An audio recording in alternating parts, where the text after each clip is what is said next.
عبدالعزیز بن ابی حازم نے بیان کیا، ان سے ان کے باپ ابو حازم سلمہ بن دینار نے اور ان سے سہل بن سعد رضی اللہ عنہ نے کہ نبی صلی اللہ علیہ وسلم بنو عمرو بن عوف قبا کے لوگوں میں ملاپ کرنے تشریف لائے، اور جب نماز کا وقت ہو گیا تو بلال رضی اللہ عنہ نے ابو بکر صدیق رضی اللہ عنہ سے کہا کہ نبی کریم صلی اللہ علیہ وسلم تو اب تک نہیں تشریف لائے، اس لیے اب آپ نماز پڑھائیے۔ انہوں نے فرمایا، اچھا اگر تمہاری خواہش ہے تو میں پڑھا دیتا ہوں۔ خیر بلال رضی اللہ عنہ نے تکبیر کہی، ابو بکر رضی اللہ عنہ آگے بڑھے اور نماز شروع کی۔ اتنے میں نبی کریم صلی اللہ علیہ وسلم تشریف لے آئے اور آپ صلی اللہ علیہ وسلم صفوں سے گزرتے ہوئے پہلی صف تک پہنچ گئے۔ لوگوں نے ہاتھ پر ہاتھ بجانا شروع کیا۔ سہل نے کہا کہ جانتے ہو تصفیح کیا ہے؟ یعنی تالیاں بجانا۔ اور ابو بکر رضی اللہ عنہ نماز میں کسی طرف بھی دھیان نہیں کیا کرتے تھے، لیکن جب لوگوں نے زیادہ تالیاں بجائیں تو آپ متوجہ ہوئے۔ کیا دیکھتے ہیں کہ نبی کریم صلی اللہ علیہ وسلم صفوں میں موجود ہیں۔ حضور صلی اللہ علیہ وسلم نے اشارے سے انہیں اپنی جگہ رہنے کے لیے کہا۔ اس پر ابو بکر رضی اللہ عنہ نے ہاتھ اٹھا کر اللہ کا شکر کیا اور الٹے پاؤں پیچھے آ گئے، اور نبی کریم صلی اللہ علیہ وسلم آگے بڑھ گئے، پس نماز پڑھائی۔ صحیح بخاری حدیث نمبر 1201۔ ابو وائل نے بیان کیا، ان سے حضرت عبداللہ بن مسعود رضی اللہ عنہ نے بیان کیا کہ ہم پہلے نماز میں یوں کہا کرتے تھے، فلاں پر سلام اور نام لیتے تھے، اور آپس میں ایک شخص دوسرے کو سلام کر لیتا۔ نبی کریم صلی اللہ علیہ وسلم نے سن کر فرمایا، اس طرح کہا کرو۔ ترجمہ یعنی ساری تحیات، بندگیاں اور کورنشیں اور اچھی باتیں خاص اللہ ہی کے لیے ہیں، اور اے نبی آپ پر سلام ہو، اللہ کی رحمتیں اور اس کی برکتیں نازل ہوں۔ ہم پر سلام ہو اور اللہ کے سب نیک بندوں پر۔ میں گواہی دیتا ہوں کہ اللہ کے سوا کوئی معبود نہیں، اور گواہی دیتا ہوں کہ محمد صلی اللہ علیہ وسلم اس کے بندے اور رسول ہیں۔ اگر تم نے یہ پڑھ لیا تو گویا اللہ کے ان تمام صالح بندوں پر سلام پہنچا دیا جو آسمان اور زمین میں ہیں۔ صحیح بخاری حدیث نمبر 1202۔ زہری نے بیان کیا، ان سے ابو سلمہ نے اور ان سے ابو ہریرہ رضی اللہ عنہ نے کہ نبی کریم صلی اللہ علیہ وسلم نے فرمایا، نماز میں اگر کوئی بات پیش آ جائے تو مردوں کو سبحان اللہ کہنا اور عورتوں کو ہاتھ پر ہاتھ مار کر یعنی تالی بجا کر امام کو اطلاع دینی چاہیے۔ صحیح بخاری حدیث نمبر 1203۔ یحییٰ بلخی نے بیان کیا، کہا کہ ہم کو وکی نے خبر دی، انہیں سفیان ثوری نے، انہیں ابو حازم سلمہ بن دینار نے اور انہیں سہل بن سعد رضی اللہ عنہ نے کہ نبی کریم صلی اللہ علیہ وسلم نے فرمایا، سبحان اللہ کہنا مردوں کے لیے ہے اور عورتوں کے لیے تالی بجانا۔ صحیح بخاری حدیث نمبر 1204۔ زہری نے بیان کیا کہ مجھے انس بن مالک رضی اللہ عنہ نے خبر دی کہ پیر کے روز مسلمان ابو بکر رضی اللہ عنہ کی اقتداء میں فجر کی نماز پڑھ رہے تھے کہ اچانک نبی کریم صلی اللہ علیہ وسلم حضرت عائشہ رضی اللہ عنہا کے حجرے کا پردہ ہٹائے ہوئے دکھائی دیے۔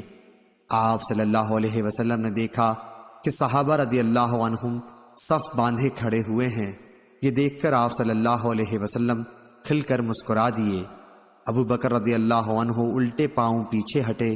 انہوں نے سمجھا کہ نبی کریم صلی اللہ علیہ وسلم نماز کے لیے تشریف لائیں گے، اور مسلمان نبی کریم صلی اللہ علیہ وسلم کو دیکھ کر اس درجہ خوش ہوئے کہ نماز ہی توڑ ڈالنے کا ارادہ کر لیا، لیکن حضور صلی اللہ علیہ وسلم نے ہاتھ کے اشارے سے ہدایت کی کہ نماز پوری کرو۔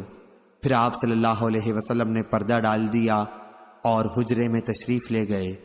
پھر اس دن آپ نے انتقال فرمایا صلی اللہ علیہ وسلم۔ صحیح بخاری حدیث نمبر 1205۔ جعفر بن ربیعہ نے بیان کیا، ان سے عبد الرحمن بن حرمز عرج نے کہ حضرت ابو ہریرہ رضی اللہ عنہ نے بیان کیا کہ نبی کریم صلی اللہ علیہ وسلم نے فرمایا، بنی اسرائیل کی ایک عورت نے اپنے بیٹے کو پکارا، اس وقت وہ عبادت خانے میں تھا۔ ماں نے پکارا کہ اے جریج جریج، پس و پیش میں پڑ گیا اور دل میں کہنے لگا کہ اے اللہ، میں اب ماں کو دیکھوں یا نماز کو؟ پھر ماں نے پکارا کہ اے جریج، وہ اب بھی اس پس و پیش میں تھا کہ اے اللہ، میری ماں اور میری نماز۔ ماں نے پھر پکارا اے جریج، وہ اب بھی یہی سوچے جا رہا تھا، اے اللہ، میری ماں اور میری نماز۔ آخر ماں نے تنگ ہو کر بد دعا کی، اے اللہ، جریج کو موت نہ آئے جب تک وہ فاحشہ عورت کا چہرہ نہ دیکھ لے۔ جریج کی عبادت گاہ کے قریب ایک چرانے والی آیا کرتی تھی جو بکریاں چراتی تھی۔ اتفاق سے اس کے بچہ پیدا ہوا۔ لوگوں نے پوچھا کہ یہ کس کا بچہ ہے؟ اس نے کہا کہ جریج کا ہے، وہ ایک مرتبہ اپنی عبادت گاہ سے نکل کر میرے پاس رہا تھا۔ جریج نے پوچھا کہ وہ عورت کون ہے جس نے مجھ پر تہمت لگائی ہے کہ اس کا بچہ مجھ سے ہے؟ عورت بچے کو لے آئی تو انہوں نے بچے سے پوچھا کہ بچے، تمہارا باپ کون؟ بچہ بول پڑا کہ ایک بکری چرانے والا گڈریا میرا باپ ہے۔ صحیح بخاری حدیث نمبر 1206۔ ابو سلمہ نے کہا کہ مجھ سے معیقب بن ابی طلحہ صحابی رضی اللہ عنہ نے بیان کیا کہ رسول اللہ صلی اللہ علیہ وسلم نے ایک شخص سے جو ہر مرتبہ سجدہ کرتے ہوئے کنکریاں برابر کرتا تھا فرمایا، اگر ایسا کرنا ہے تو صرف ایک ہی بار کر۔ صحیح بخاری حدیث نمبر 1207۔ غالب بن قطان نے بیان کیا، ان سے بکر بن عبداللہ مزنی نے اور ان سے انس بن مالک رضی اللہ عنہ نے کہ ہم سخت گرمیوں میں جب نبی کریم صلی اللہ علیہ وسلم کے ساتھ نماز پڑھتے اور چہرے کو زمین پر پوری طرح رکھنا مشکل ہو جاتا تو اپنا کپڑا بچھا کر اس پر سجدہ کیا کرتے تھے۔ صحیح بخاری حدیث نمبر 1208۔ یار آواز تیز ہو رہی، تھوڑی کم کرو۔ امام مالک رحمہ اللہ نے بیان کیا، ان سے ابو نضر سالم بن ابی امیہ نے، ان سے ابو سلمہ بن عبد الرحمن نے اور ان سے عائشہ رضی اللہ عنہا نے فرمایا کہ میں اپنا پاؤں نبی کریم صلی اللہ علیہ وسلم کے سامنے پھیلا لیتی تھی اور آپ نماز پڑھتے ہوتے۔ جب آپ صلی اللہ علیہ وسلم سجدہ کرنے لگتے تو آپ مجھے ہاتھ لگاتے، میں پاؤں سمیٹ لیتی، پھر جب آپ کھڑے ہو جاتے تو میں پھر پھیلا لیتی۔ صحیح بخاری حدیث نمبر 1209۔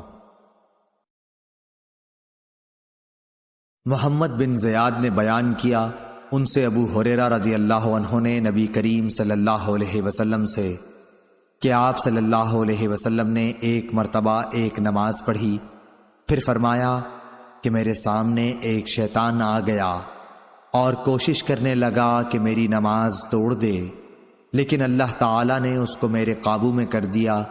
میں نے اس کا گلا گھونٹا یا اس کو دھکیل دیا۔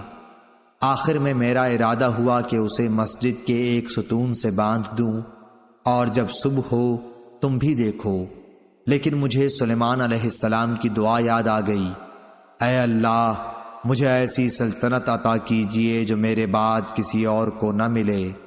اس لیے میں نے اسے چھوڑ دیا اور اللہ تعالیٰ نے اسے ذلت کے ساتھ بھگا دیا۔ اس کے بعد نظر بن شمیل نے کہا کہ زعتہ زال سے ہے، جس کے معنی ہے کہ میں نے اس کا گلا گھونٹ دیا، اور دعتہ اللہ تعالیٰ کے اس قول سے لیا گیا ہے یوم یدعون، جس کے معنی ہیں قیامت کے دن وہ دوزخ کی طرف دھکیلے جائیں گے۔ درست پہلا ہی لفظ ہے، البتہ شعبہ نے اسی طرح عین اور تا کی تشدید کے ساتھ بیان کیا ہے۔ صحیح بخاری حدیث نمبر 1210۔ آدم بن ابی ایاس نے بیان کیا، کہا کہ ہم سے شعبہ نے بیان کیا، ان سے ارزق بن قیس نے بیان کیا، کہا کہ ہم اہواز میں جو کئی بستیاں ہیں بصرہ اور ایران کے بیچ میں خارجیوں سے جنگ کر رہے تھے۔ ایک بار میں نہر کے کنارے بیٹھا تھا، اتنے میں ایک شخص ابو برزہ صحابی رضی اللہ عنہ آیا اور نماز پڑھنے لگا۔ کیا دیکھتا ہوں کہ ان کے گھوڑے کی لگام ان کے ہاتھ میں ہے۔ اچانک گھوڑا ان سے چھوٹ کر بھاگنے لگا تو وہ بھی اس کا پیچھا کرنے لگے۔ شعبہ نے کہا یہ ابو برزہ اسلمی رضی اللہ عنہ تھے۔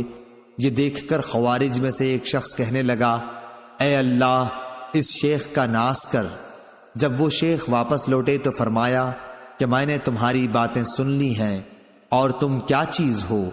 میں نے رسول اللہ صلی اللہ علیہ وسلم کے ساتھ 6 یا 7 یا 8 جہادوں میں شرکت کی ہے، اور میں نے آپ صلی اللہ علیہ وسلم کی آسانیوں کو دیکھا ہے، اس لیے مجھے یہ اچھا معلوم ہوا کہ اپنا گھوڑا ساتھ لے کر لوٹوں، نہ کہ اس کو چھوڑ دوں، وہ جہاں چاہے چل دے اور میں تکلیف اٹھاؤں۔ صحیح بخاری حدیث نمبر 1211۔ ابن عباس کے غلام قریب نے حضرت عبداللہ بن عباس رضی اللہ عنہ سے خبر دی کہ آپ ایک رات ام المومنین حضرت میمونہ رضی اللہ عنہا کے یہاں سوئے۔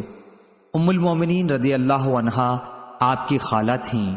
آپ نے بیان کیا کہ میں بستر کے عرض میں لیٹ گیا اور رسول اللہ صلی اللہ علیہ وسلم اور آپ کی بیوی اس کے طول میں لیٹے۔ پھر رسول اللہ صلی اللہ علیہ وسلم سو گئے حتیٰ کہ آدھی رات ہوئی یا اس سے تھوڑی دیر پہلے یا بعد، تو آپ صلی اللہ علیہ وسلم بیدار ہو کر بیٹھ گئے اور چہرے پر نیند کے خمار کو اپنے دونوں ہاتھوں سے دور کرنے لگے۔ پھر سورہ آل عمران کے آخر کی 10 آیتیں پڑھیں۔ اس کے بعد آپ پانی کی مشک کے پاس گئے جو لٹک رہی تھی، اس سے آپ صلی اللہ علیہ وسلم نے اچھی طرح وضو کیا، پھر کھڑے ہو کر نماز شروع کی۔ حضرت عبداللہ بن عباس رضی اللہ عنہ نے کہا کہ میں بھی اٹھا اور جس طرح حضرت صلی اللہ علیہ وسلم نے کیا تھا میں نے بھی کیا، اور پھر جا کر آپ کے پہلو میں کھڑا ہو گیا تو حضور صلی اللہ علیہ وسلم نے اپنا داہنا ہاتھ میرے سر پر رکھا اور میرے داہنے کان کو پکڑ کر اسے اپنے ہاتھ سے مروڑنے لگے۔ پھر آپ نے 2 رکعت نماز پڑھی، پھر 2 رکعت پڑھی، پھر 2 رکعت پڑھی، پھر 2 رکعت پڑھی، پھر 2 رکعت پڑھی، پھر 2 رکعت پڑھی۔ اس کے بعد 1 رکعت وتر پڑھا اور لیٹ گئے۔ جب مؤذن آیا تو آپ صلی اللہ علیہ وسلم دوبارہ اٹھے اور 2 ہلکی رکعتیں پڑھ کر باہر نماز فجر کے لیے تشریف لے گئے۔ صحیح بخاری حدیث نمبر 1198۔ اعمش نے بیان کیا، ان سے ابراہیم نے، ان سے علقمہ نے اور ان سے عبداللہ بن مسعود رضی اللہ عنہ نے بیان کیا کہ پہلے نبی کریم صلی اللہ علیہ وسلم نماز پڑھتے ہوئے اور ہم سلام کرتے تو آپ اس کا جواب دیتے تھے۔ جب ہم نجاشی کے یہاں سے واپس ہوئے تو ہم نے پہلے کی طرح نماز ہی میں سلام کیا، لیکن اس وقت آپ صلی اللہ علیہ وسلم نے جواب نہیں دیا، بلکہ نماز سے فارغ ہو کر فرمایا کہ نماز میں آدمی کو فرصت کہاں۔ ہم سے محمد بن عبداللہ بن نمیر نے بیان کیا، کہا کہ ہم سے اسحاق بن منصور نے بیان کیا، ان سے حریم بن سفیان نے بیان کیا، ان سے اعمش نے، ان سے ابراہیم نخعی نے، ان سے علقمہ نے اور ان سے عبداللہ بن مسعود رضی اللہ عنہ نے نبی کریم صلی اللہ علیہ وسلم کے حوالے سے پھر ایسی ہی روایت بیان کی۔ صحیح بخاری حدیث نمبر 1199۔ ابو عمرو بن سعد بن ابی ایاز شیبانی نے بتایا کہ مجھ سے زید بن ارقم رضی اللہ عنہ نے بتلایا کہ ہم نبی کریم صلی اللہ علیہ وسلم کے عہد میں نماز پڑھنے میں باتیں کر لیا کرتے تھے۔ کوئی بھی اپنے قریب کی نمازی سے اپنی ضرورت بیان کر دیتا، پھر آیت حافظوا علی الصلاۃ اتری اور ہمیں نماز میں خاموش رہنے کا حکم ہوا۔ صحیح بخاری حدیث نمبر 1200۔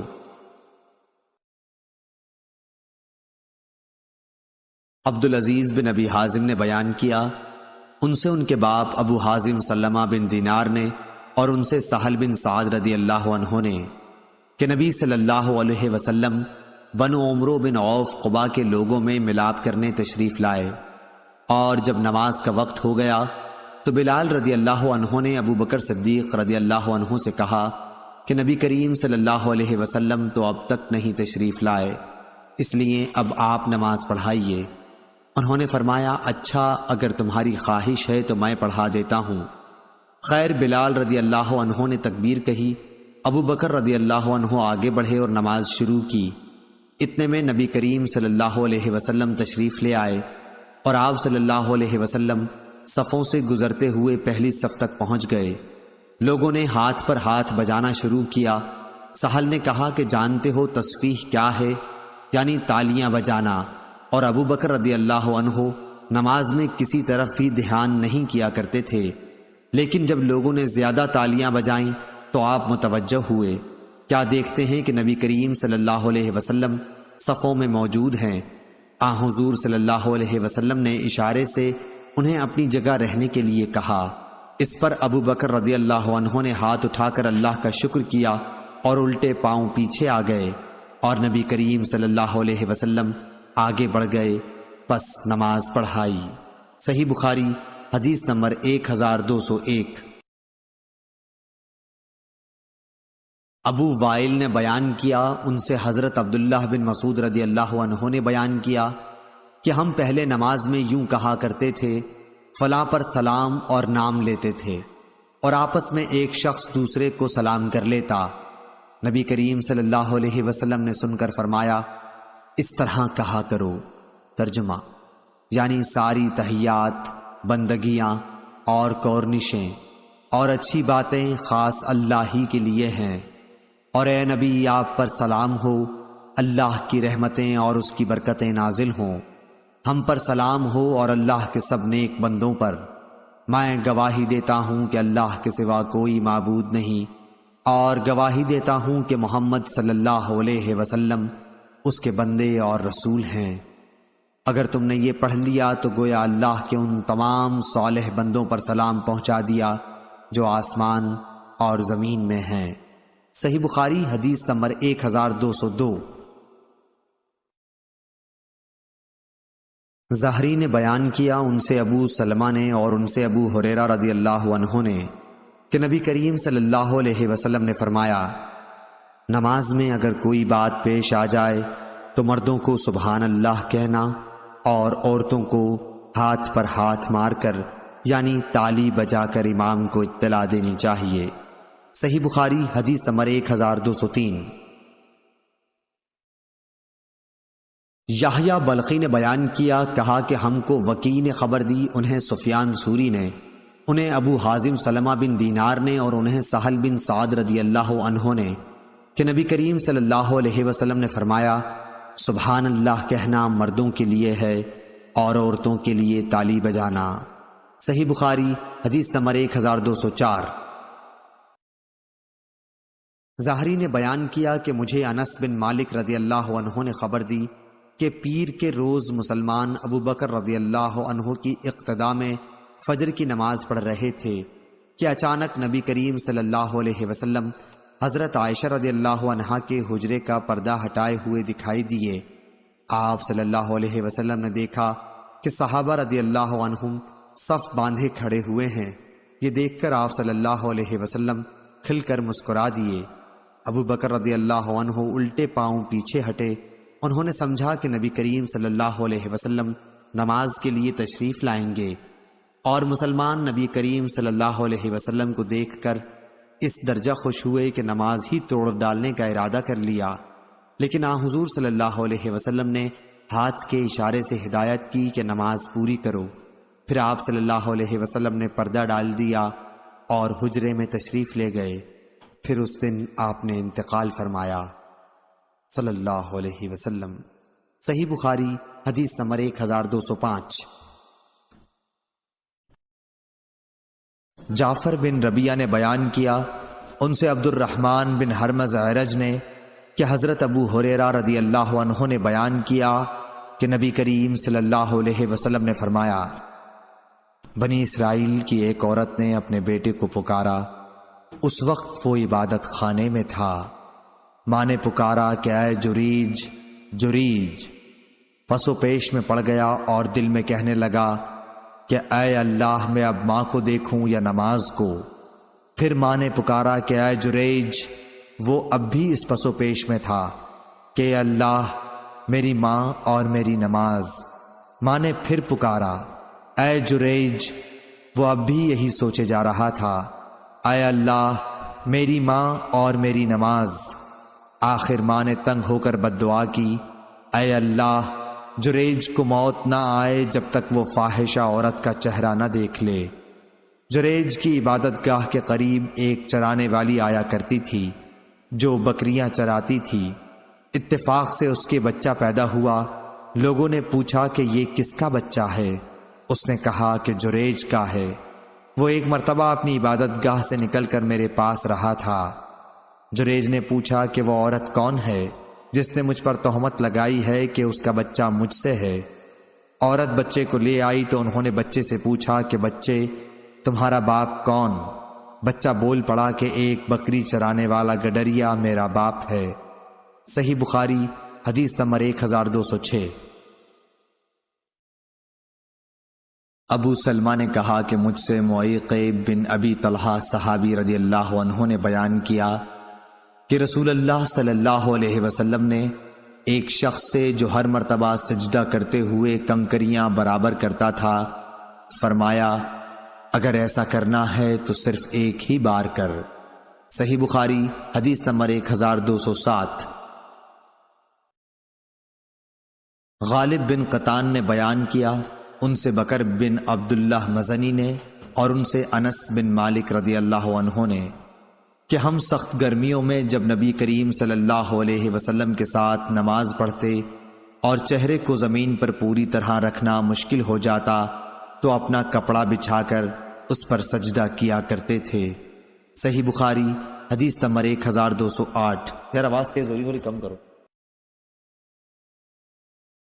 امام مالک رحمہ اللہ نے بیان کیا، ان سے ابو نضر سالم بن ابی امیہ نے، ان سے ابو سلمہ بن عبد الرحمن نے اور ان سے عائشہ رضی اللہ عنہا نے فرمایا کہ میں اپنا پاؤں نبی کریم صلی اللہ علیہ وسلم کے سامنے پھیلا لیتی تھی اور آپ نماز پڑھتے ہوتے۔ جب آپ صلی اللہ علیہ وسلم سجدہ کرنے لگتے تو آپ مجھے ہاتھ لگاتے، میں پاؤں سمیٹ لیتی، پھر جب آپ کھڑے ہو جاتے تو میں پھر پھیلا لیتی۔ صحیح بخاری حدیث نمبر 1209۔ محمد بن زیاد نے بیان کیا، ان سے ابو ہریرہ رضی اللہ عنہ نے نبی کریم صلی اللہ علیہ وسلم سے کہ آپ صلی اللہ علیہ وسلم نے ایک مرتبہ ایک نماز پڑھی، پھر فرمایا کہ میرے سامنے ایک شیطان آ گیا اور کوشش کرنے لگا کہ میری نماز توڑ دے، لیکن اللہ تعالیٰ نے اس کو میرے قابو میں کر دیا۔ میں نے اس کا گلا گھونٹا یا اس کو دھکیل دیا۔ آخر میں میرا ارادہ ہوا کہ اسے مسجد کے ایک ستون سے باندھ دوں اور جب صبح ہو تم بھی دیکھو، لیکن مجھے سلیمان علیہ السلام کی دعا یاد آ گئی، اے اللہ مجھے ایسی سلطنت عطا کیجئے جو میرے بعد کسی اور کو نہ ملے۔ اس لیے میں نے اسے چھوڑ دیا اور اللہ تعالیٰ نے اسے ذلت کے ساتھ بھگا دیا۔ اس کے بعد نظر بن شمیل نے کہا کہ ذاتہ زال سے ہے، جس کے معنی ہے کہ میں نے اس کا گلا گھونٹ دیا، اور دعاتہ اللہ تعالیٰ کے اس قول سے لیا گیا ہے یوم یدعون، جس کے معنی ہیں قیامت کے دن وہ دوزخ کی طرف دھکیلے جائیں گے۔ درست پہلا ہی لفظ ہے، البتہ شعبہ نے اسی طرح عین اور تا کی تشدید کے ساتھ بیان کیا ہے۔ صحیح بخاری حدیث نمبر 1210۔ آدم بن ابی ایاس نے بیان کیا، کہا کہ ہم سے شعبہ نے بیان کیا، ان سے ارزق بن قیس نے بیان کیا، کہا کہ ہم اہواز میں جو کئی بستیاں ہیں بصرہ اور ایران کے بیچ میں خارجیوں سے جنگ کر رہے تھے۔ ایک بار میں نہر کے کنارے بیٹھا تھا، اتنے میں ایک شخص ابو برزہ صحابی رضی اللہ عنہ آیا اور نماز پڑھنے لگا۔ کیا دیکھتا ہوں کہ ان کے گھوڑے کی لگام ان کے ہاتھ میں ہے۔ اچانک گھوڑا ان سے چھوٹ کر بھاگنے لگا تو وہ بھی اس کا پیچھا کرنے لگے۔ شعبہ نے کہا یہ ابو برزہ اسلمی رضی اللہ عنہ تھے۔ یہ دیکھ کر خوارج میں سے ایک شخص کہنے لگا، اے اللہ اس شیخ کا ناس کر۔ جب وہ شیخ واپس لوٹے تو فرمایا کہ میں نے تمہاری باتیں سن لی ہیں، اور تم کیا چیز ہو؟ میں نے رسول اللہ صلی اللہ علیہ وسلم کے ساتھ 6 یا 7 یا 8 جہادوں میں شرکت کی ہے، اور میں نے آپ صلی اللہ علیہ وسلم کی آسانیوں کو دیکھا ہے، اس لیے مجھے یہ اچھا معلوم ہوا کہ اپنا گھوڑا ساتھ لے کر لوٹوں، نہ کہ اس کو چھوڑ دوں وہ جہاں چاہے چل دے اور میں تکلیف اٹھاؤں۔ صحیح بخاری حدیث نمبر 1211۔ یونس نے خبر دی، انہیں ظاہری نے، ان سے عروہ نے بیان کیا کہ حضرت عائشہ رضی اللہ عنہا نے بتلایا کہ جب سورج گرہن لگا تو نبی کریم صلی اللہ علیہ وسلم نماز کے لیے کھڑے ہوئے اور ایک لمبی سورت پڑھی، پھر رکوع کیا اور بہت لمبا رکوع کیا، پھر سر اٹھایا، اس کے بعد دوسری سورت شروع کر دی، پھر رکوع کیا اور رکوع پورا کر کے اس رکعت کو ختم کیا اور سجدے میں گئے۔ پھر دوسری رکعت میں بھی آپ صلی اللہ علیہ وسلم نے اسی طرح کیا۔ نماز سے فارغ ہو کر آپ نے فرمایا کہ سورج اور چاند اللہ کی نشانیوں میں سے 2 نشانیاں ہیں، اس لیے جب تم ان میں گرہن دیکھو تو نماز شروع کر دو جب تک کہ یہ صاف ہو جائے۔ اور دیکھوں میں نے اپنی اسی جگہ ان تمام چیزوں کو دیکھ لیا ہے جن کا مجھ سے وعدہ ہے، یہاں تک کہ میں نے یہ بھی دیکھا کہ میں جنت کا ایک خوشہ لینا چاہتا ہوں۔ ابھی تم لوگوں نے دیکھا ہوگا کہ میں آگے بڑھنے لگا تھا اور میں نے دوزخ بھی دیکھی، اس حالت میں کہ بعض آگ کو کھائے جا رہی تھی۔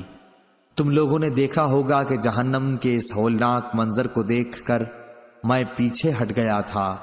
میں نے جہنم کے اندر عمرو بن لحی کو دیکھا، یہ وہ شخص ہے جس نے سانڈ کی رسم عرب میں جاری کی تھی۔ صحیح بخاری حدیث نمبر 1212۔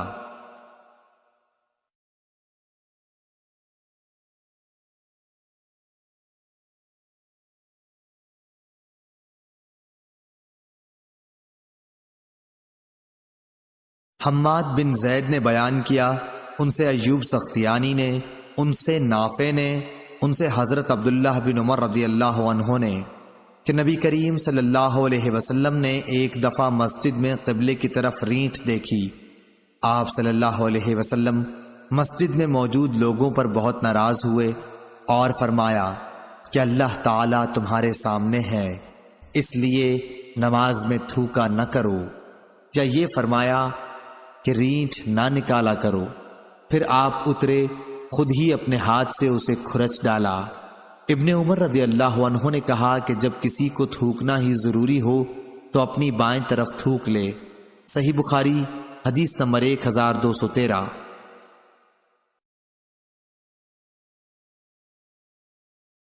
قتادہ انس بن مالک رضی اللہ عنہ سے روایت کرتے تھے کہ نبی کریم صلی اللہ علیہ وسلم نے فرمایا کہ جب تم میں سے کوئی نماز میں ہو تو وہ اپنے رب سے سرگوشی کرتا ہے، اس لیے اس کو سامنے نہ تھوکنا چاہیے اور نہ دائیں طرف، البتہ بائیں طرف اپنے قدم کے نیچے تھوک لے۔ صحیح بخاری حدیث نمبر 1214۔ سہل بن سعد رضی اللہ عنہ نے بتلایا کہ لوگ نبی کریم صلی اللہ علیہ وسلم کے ساتھ نماز اس طرح پڑھتے کہ تہبند چھوٹے ہونے کی وجہ سے انہیں اپنی گردنوں سے باندھے رکھتے، اور عورتوں کو جو مردوں کے پیچھے جماعت میں شریک رہتی تھیں کہہ دیا جاتا کہ جب تک مرد پوری طرح سمٹ کر نہ بیٹھ جائیں تم اپنے سر سجدے سے نہ اٹھانا۔ صحیح بخاری حدیث نمبر 1215۔ ابن فضیل نے بیان کیا، ان سے عامش نے، ان سے ابراہیم نے، ان سے علقمہ نے اور ان سے عبداللہ بن مسعود رضی اللہ عنہ نے کہا کہ ابتداء اسلام میں نبی کریم صلی اللہ علیہ وسلم جب نماز میں ہوتے تو میں آپ کو سلام کرتا تو آپ صلی اللہ علیہ وسلم جواب دیتے تھے، مگر جب ہم حبشہ سے جہاں ہجرت کی تھی واپس آئے تو میں نے پہلے کی طرح نماز میں سلام کیا، مگر آپ صلی اللہ علیہ وسلم نے کوئی جواب نہیں دیا، کیونکہ اب نماز میں بات چیت وغیرہ کی ممانعت نازل ہو گئی تھی، اور فرمایا نماز میں اس سے مشغولیت ہوتی ہے۔ صحیح بخاری حدیث نمبر 1216۔ کثیر بن شنزیر نے بیان کیا، ان سے عطا بن ابی رباح نے، ان سے جابر رضی اللہ عنہ نے کہ رسول اللہ صلی اللہ علیہ وسلم نے مجھے اپنی ایک ضرورت کے لیے غزوہ بنی مطلق میں بھیجا، میں جا کر واپس آیا، میں نے کام پورا کر دیا تھا، پھر میں نے نبی کریم صلی اللہ علیہ وسلم کی خدمت میں حاضر ہو کر آپ کو سلام کیا، لیکن آپ نے کوئی جواب نہیں دیا۔ میرے دل میں اللہ جانے کیا بات آئی، اور میں نے اپنے دل میں کہا کہ شاید رسول اللہ صلی اللہ علیہ وسلم مجھ پر اس لیے خفا ہیں کہ میں دیر سے آیا ہوں۔ میں نے پھر دوبارہ سلام کیا، اور جب اس مرتبہ بھی آپ نے کوئی جواب نہ دیا تو اب میرے دل میں پہلے سے بھی زیادہ خیال آیا۔ پھر میں نے تیسری مرتبہ سلام کیا، اور اب آپ صلی اللہ علیہ وسلم نے جواب دیا اور فرمایا کہ پہلے جو 2 بار میں نے جواب نہ دیا تو اس وجہ سے تھا کہ میں نماز پڑھ رہا تھا، اور آپ صلی اللہ علیہ وسلم اس وقت اپنی اونٹنی پر تھے اور اس کا رخ قبلے کی طرف نہ تھا بلکہ دوسری طرف تھا۔ صحیح بخاری حدیث نمبر 1217۔ عبدالعزیز بن ابی حازم نے بیان کیا، ان سے ابو حام سلمہ بن دینار نے اور ان سے سہل بن سعد رضی اللہ عنہ نے کہ رسول اللہ صلی اللہ علیہ وسلم کو یہ خبر پہنچی کہ قبا کے قبیلہ بنو عمرو بن عوف میں کوئی جھگڑا ہو گیا ہے، اس لیے آپ صلی اللہ علیہ وسلم کئی اصحاب کو ساتھ لے کر ان میں ملاپ کرانے کے لیے تشریف لے گئے۔ وہاں آپ صلی اللہ علیہ وسلم صلح صفائی کے لیے ٹھہر گئے۔ ادھر نماز کا وقت ہو گیا تو بلال رضی اللہ عنہ نے حضرت ابو بکر صدیق رضی اللہ عنہ سے کہا کہ رسول اللہ صلی اللہ علیہ وسلم نہیں آئے اور نماز کا وقت ہو گیا، تو کیا آپ لوگوں کو نماز پڑھائیں گے؟ آپ نے جواب دیا کہ ہاں، اگر تم چاہتے ہو تو پڑھا دوں گا۔ چنانچہ بلال رضی اللہ عنہ نے تکبیر کہی اور ابو بکر نے آگے بڑھ کر نیت باندھ لی۔ اتنے میں رسول اللہ صلی اللہ علیہ وسلم بھی تشریف لے آئے اور صفوں سے گزرتے ہوئے آپ پہلی صف میں آ کھڑے ہوئے۔ لوگوں نے ہاتھ پر ہاتھ مارنے شروع کر دیے۔ سہل رضی اللہ عنہ نے کہا، تصفیح کے معنی تصفیق کے ہیں۔ آپ نے بیان کیا کہ ابو بکر رضی اللہ عنہ نماز میں کسی طرف متوجہ نہیں ہوتے تھے، لیکن جب لوگوں نے بہت دستکیں دی تو انہوں نے دیکھا کہ رسول اللہ صلی اللہ علیہ وسلم کھڑے ہیں۔ حضور اکرم صلی اللہ علیہ وسلم نے اشارے سے ابو بکر کو نماز پڑھانے کے لیے کہا۔ اس پر ابو بکر رضی اللہ عنہ نے ہاتھ اٹھا کر اللہ تعالیٰ کا شکر ادا کیا اور پھر الٹے پاؤں پیچھے کی طرف چلے آئے اور صف میں کھڑے ہو گئے، اور رسول اللہ صلی اللہ علیہ وسلم نے آگے بڑھ کر نماز پڑھائی۔ نماز سے فارغ ہو کر آپ صلی اللہ علیہ وسلم لوگوں کی طرف متوجہ ہوئے اور فرمایا کہ لوگوں، یہ کیا بات ہے کہ جب نماز میں کوئی بات پیش آتی ہے تو تم تالیاں بجانے لگتے ہو؟ یہ مسئلہ تو عورتوں کے لیے ہے۔ تمہیں اگر نماز میں کوئی حادثہ پیش آئے تو سبحان اللہ کہا کرو۔ اس کے بعد آپ صلی اللہ علیہ وسلم ابو بکر رضی اللہ عنہ کی طرف متوجہ ہوئے اور فرمایا کہ ابو بکر، میرے کہنے کے باوجود تم نے نماز کیوں نہیں پڑھائی؟ ابو بکر رضی اللہ عنہ نے عرض کیا کہ ابو قحافہ کے بیٹے کو زیب نہیں دیتا کہ رسول اللہ صلی اللہ علیہ وسلم کی موجودگی میں نماز پڑھائے۔ صحیح بخاری حدیث نمبر 1218۔ حماد بن زید نے بیان کیا، ان سے ایوب سختیانی نے، ان سے محمد بن سیرین نے اور ان سے ابو ہریرہ رضی اللہ عنہ نے کہ نماز میں کمر پر ہاتھ رکھنے سے منع کیا گیا تھا۔ ہشام اور ابو ہلال محمد بن سلیم نے ابن سیرین سے اس حدیث کو روایت کیا، ان سے ابو ہریرہ رضی اللہ عنہ نے اور ان سے نبی کریم صلی اللہ علیہ وسلم نے۔ صحیح بخاری حدیث نمبر 1219۔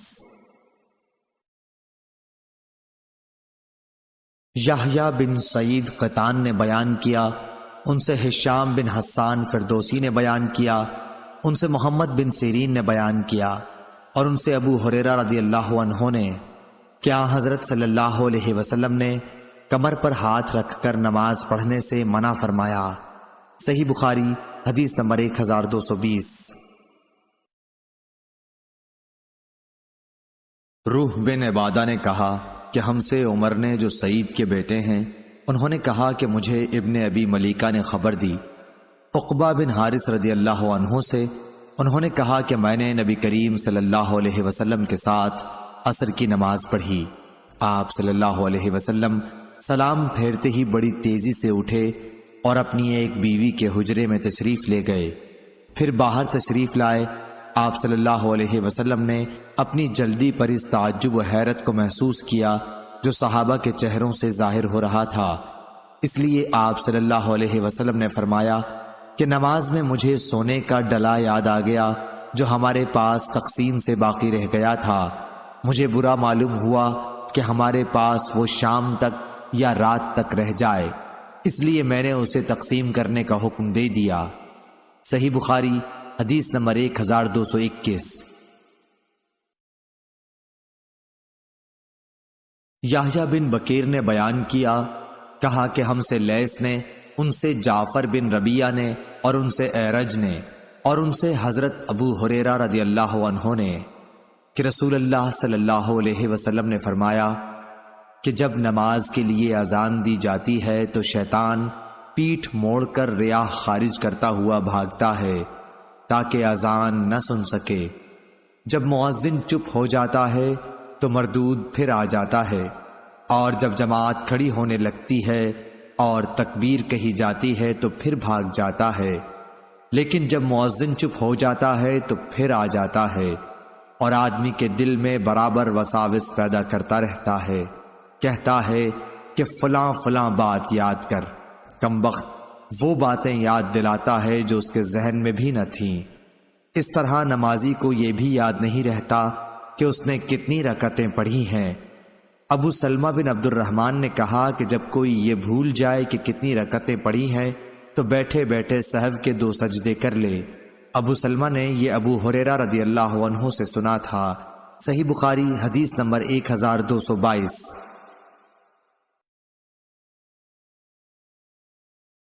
محمد بن مثنیٰ نے بیان کیا، کہا ہم سے عثمان بن عمرو نے کہا کہ مجھے ابن ذاب نے خبر دی، انہیں سعید مقبری نے کہ ابو ہریرہ رضی اللہ عنہ نے کہا، لوگ کہتے ہیں کہ ابو ہریرہ بہت زیادہ حدیثیں بیان کرتا ہے، اور حال یہ ہے کہ میں ایک شخص سے ایک مرتبہ ملا اور اس سے میں نے بطور امتحان دریافت کیا کہ گزشتہ رات نبی کریم صلی اللہ علیہ وسلم نے عشاء میں کون کون سی صورتیں پڑھی تھیں۔ اس نے کہا کہ مجھے نہیں معلوم۔ میں نے پوچھا کہ تم نماز میں شریک تھے؟ کہا کہ ہاں تھا۔ میں نے کہا لیکن مجھے تو یاد ہے کہ آپ صلی اللہ علیہ وسلم نے فلاں فلاں صورتیں پڑھی تھیں۔ صحیح بخاری حدیث نمبر 1223۔ مالک ابن انس نے خبر دی، انہیں ابن شہاب نے، انہیں عبد الرحمن اعرج نے، اور ان سے عبداللہ بن بحینہ رضی اللہ عنہ نے بیان کیا کہ رسول اللہ صلی اللہ علیہ وسلم کسی 4 رکعت نماز کی 2 رکعت پڑھانے کے بعد قاعدہ تشہد کے بغیر کھڑے ہو گئے۔ پہلا قاعدہ نہیں کیا، اس لیے لوگ پھر آپ صلی اللہ علیہ وسلم کے ساتھ کھڑے ہو گئے۔ جب آپ نماز پوری کر چکے تو ہم سلام پھیرنے کا انتظار کرنے لگے، لیکن آپ نے سلام سے پہلے بیٹھے بیٹھے اللہ اکبر کہا اور سلام ہی سے پہلے 2 سجدے بیٹھے بیٹھے کیے، پھر سلام پھیرا۔ صحیح بخاری حدیث نمبر 1224۔ امام مالک رحمہ اللہ نے خبر دی، انہیں یحییٰ بن سعید انصاری نے خبر دی، انہیں عبد الرحمن اعرج نے خبر دی، اور ان سے عبداللہ بن بحینہ رضی اللہ عنہ نے بیان کیا کہ رسول اللہ صلی اللہ علیہ وسلم ظہر کی 2 رکعت پڑھنے کے بعد بیٹھے بغیر کھڑے ہو گئے اور قاعدہ اولا نہیں کیا۔ جب نماز پوری کر چکے تو 2 سجدے کیے، پھر ان کے بعد سلام پھیرا۔ صحیح بخاری حدیث نمبر 1225۔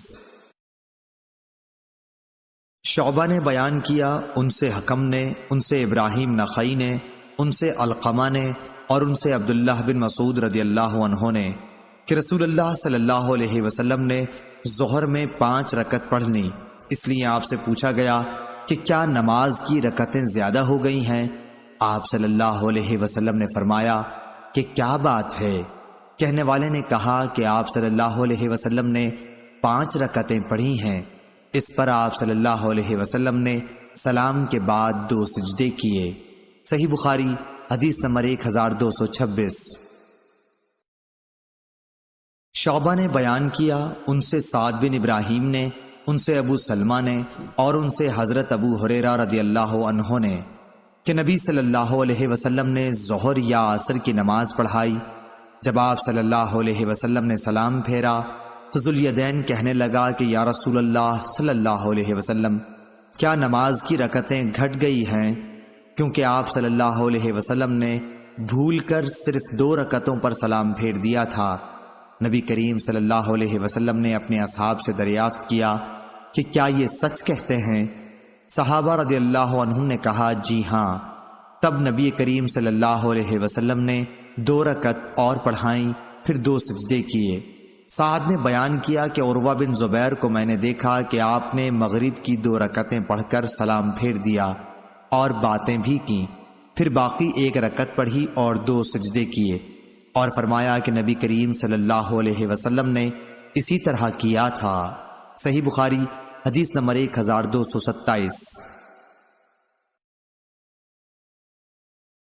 ایوب بن ابی تمیمہ سختیانی نے خبر دی، انہیں محمد بن سیرین نے اور انہیں حضرت ابو ہریرہ رضی اللہ عنہ نے کہ رسول اللہ صلی اللہ علیہ وسلم 2 رکعت پڑھ کر اٹھ کھڑے ہوئے تو ذوالیدین نے پوچھا کہ یا رسول اللہ صلی اللہ علیہ وسلم، کیا نماز کم کر دی گئی ہے یا آپ صلی اللہ علیہ وسلم بھول گئے ہیں؟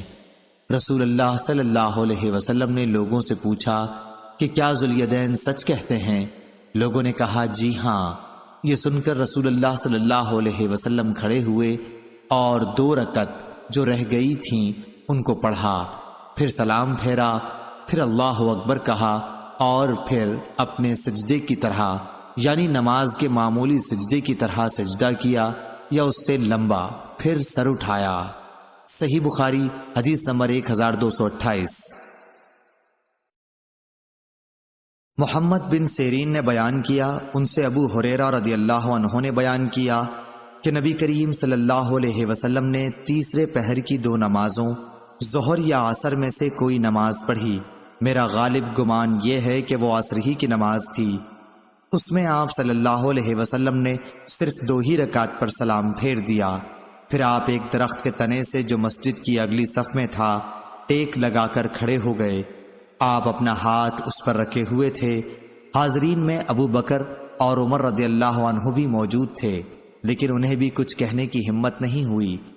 جو جلد باز قسم کے لوگ نماز پڑھتے ہی مسجد سے نکل جانے کے عادی تھے وہ باہر جا چکے تھے۔ لوگوں نے کہا کیا نماز کی رکعتیں کم ہو گئیں؟ ایک شخص جنہیں نبی کریم صلی اللہ علیہ وسلم ذوالیدین کہتے تھے وہ بولے یا رسول اللہ، آپ بھول گئے یا نماز میں کمی ہو گئی؟ حضور صلی اللہ علیہ وسلم نے فرمایا نہ میں بھولا ہوں اور نہ نماز کی رکعتیں کم ہوئیں۔ ذوالیدین بولے کہ نہیں، آپ بھول گئے ہیں۔ اس کے بعد آپ صلی اللہ علیہ وسلم نے 2 رکعت اور پڑھی اور سلام پھیرا، پھر تکبیر کہی اور معمول کے مطابق یا اس سے بھی طویل سجدہ کیا۔ جب سجدے سے سر اٹھایا تو پھر تکبیر کہی اور پھر تکبیر کہہ کر سجدے میں گئے۔ یہ سجدہ بھی معمول کی طرح یا اس سے طویل تھا۔ اس کے بعد آپ صلی اللہ علیہ وسلم نے سر اٹھایا اور تکبیر کہی۔ صحیح بخاری حدیث نمبر 1229۔ قتیبہ بن سعید نے بیان کیا، کہا کہ ہم سے لیث بن سعد نے، ان سے ابن شہاب نے، ان سے اعرج نے، ان سے عبداللہ بن بحینہ اسدی نے جو بنو عبد المطلب کے حلیف تھے کہ رسول اللہ صلی اللہ علیہ وسلم قعدہ اولیٰ کیے بغیر کھڑے ہو گئے، حالانکہ اس وقت آپ کو بیٹھنا چاہیے تھا۔ جب آپ نے نماز پوری کی تو آپ نے بیٹھے بیٹھے ہی سلام سے پہلے 2 سجدے سہو کے کیے اور ہر سجدے میں اللہ اکبر کہا۔ مقتدیوں نے بھی آپ کے ساتھ یہ 2 سجدے کیے۔ آپ بیٹھنا بھول گئے تھے، اس لیے یہ سجدے اسی کے بدلے میں کیے تھے۔ اس روایت کی مطابقت ابن جریج نے ابن شہاب سے تکبیر کے ذکر میں کی ہے۔ صحیح بخاری حدیث نمبر 1230۔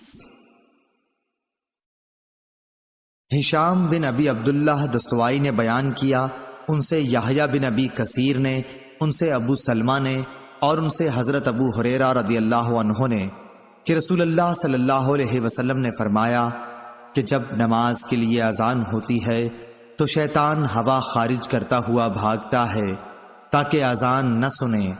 جب اذان پوری ہو جاتی ہے تو پھر آ جاتا ہے، پھر جب اقامت ہوتی ہے تو پھر بھاگ پڑتا ہے، لیکن اقامت ختم ہوتے ہی پھر آ جاتا ہے، اور نمازی کے دل میں طرح طرح کے وسوسے ڈالتا ہے اور کہتا ہے کہ فلاں بات یاد کر۔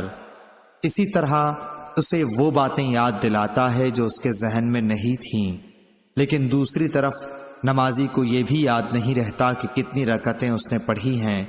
اس لیے اگر کسی کو یہ یاد نہ رہے کہ 3 رکعت پڑھی یا 4، تو بیٹھے بیٹھے ہی سہو کے 2 سجدے کر لے۔ صحیح بخاری حدیث نمبر 1231۔ امام مالک رحمہ اللہ نے خبر دی، انہیں ابن شہاب نے، انہیں ابو سلمہ بن عبد الرحمن نے، اور انہیں حضرت ابو ہریرہ رضی اللہ عنہ نے، کہ رسول اللہ صلی اللہ علیہ وسلم نے فرمایا کہ تم میں سے جب کوئی نماز پڑھنے کے لیے کھڑا ہوتا ہے تو شیطان آ کر اس کی نماز میں شبہ پیدا کر دیتا ہے، پھر اسے یہ بھی یاد نہیں رہتا کہ کتنی رکعتیں پڑھیں۔ تم میں سے جب کسی کو ایسا اتفاق ہو تو بیٹھے بیٹھے 2 سجدے کر لے۔ صحیح بخاری حدیث نمبر 1232۔ عمرو بن حارث نے خبر دی، انہیں بکیر نے، انہیں قریب نے، کہ ابن عباس، مسور بن مخرمہ اور عبد الرحمن بن اظہر رضی اللہ عنہ نے انہیں حضرت عائشہ رضی اللہ عنہا کی خدمت میں بھیجا اور کہا، حضرت عائشہ رضی اللہ عنہا سے ہم سب کا سلام کہنا اور اس کے بعد عصر کے بعد کی 2 رکعتوں کے بارے میں دریافت کرنا۔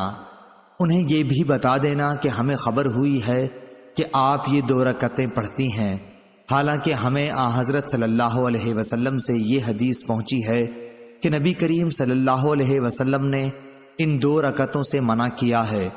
اور ابن عباس رضی اللہ عنہ نے کہا کہ میں نے عمر بن خطاب رضی اللہ عنہ کے ساتھ ان رکعتوں کے پڑھنے پر لوگوں کو مارا بھی تھا۔ قریب نے بیان کیا کہ میں حضرت عائشہ رضی اللہ عنہا کی خدمت میں حاضر ہوا اور پیغام پہنچایا۔ اس کا جواب آپ نے یہ دیا کہ ام سلمہ رضی اللہ عنہا سے اس کے متعلق دریافت کر۔ چنانچہ میں ان حضرات کی خدمت میں واپس ہوا اور حضرت عائشہ رضی اللہ عنہا کی گفتگو نقل کر دی۔ انہوں نے مجھے ام سلمہ کی خدمت میں بھیجا، انہی پیغامات کے ساتھ جن کے ساتھ حضرت عائشہ رضی اللہ عنہا کے یہاں بھیجا تھا۔ حضرت ام سلمہ رضی اللہ عنہا نے یہ جواب دیا کہ میں نے نبی کریم صلی اللہ علیہ وسلم سے سنا ہے کہ آپ عصر کے بعد نماز پڑھنے سے روکتے تھے، لیکن ایک دن میں نے دیکھا کہ عصر کے بعد آپ صلی اللہ علیہ وسلم خود یہ 2 رکعتیں پڑھ رہے ہیں۔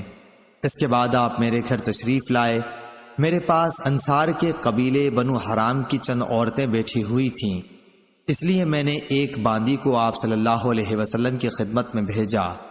میں نے اس سے کہہ دیا تھا کہ وہ آپ کے بازو میں ہو کر یہ پوچھے کہ ام سلمہ کہتی ہیں کہ یا رسول اللہ صلی اللہ علیہ وسلم، آپ تو ان 2 رکعتوں سے منع کیا کرتے تھے، حالانکہ میں دیکھ رہی ہوں کہ آپ انہیں پڑھتے ہیں۔ اگر حضور صلی اللہ علیہ وسلم ہاتھ سے اشارہ کریں تو تم پیچھے ہٹ جانا۔ باندی نے پھر اسی طرح کیا اور آپ صلی اللہ علیہ وسلم نے ہاتھ سے اشارہ کیا تو پیچھے ہٹ گئی۔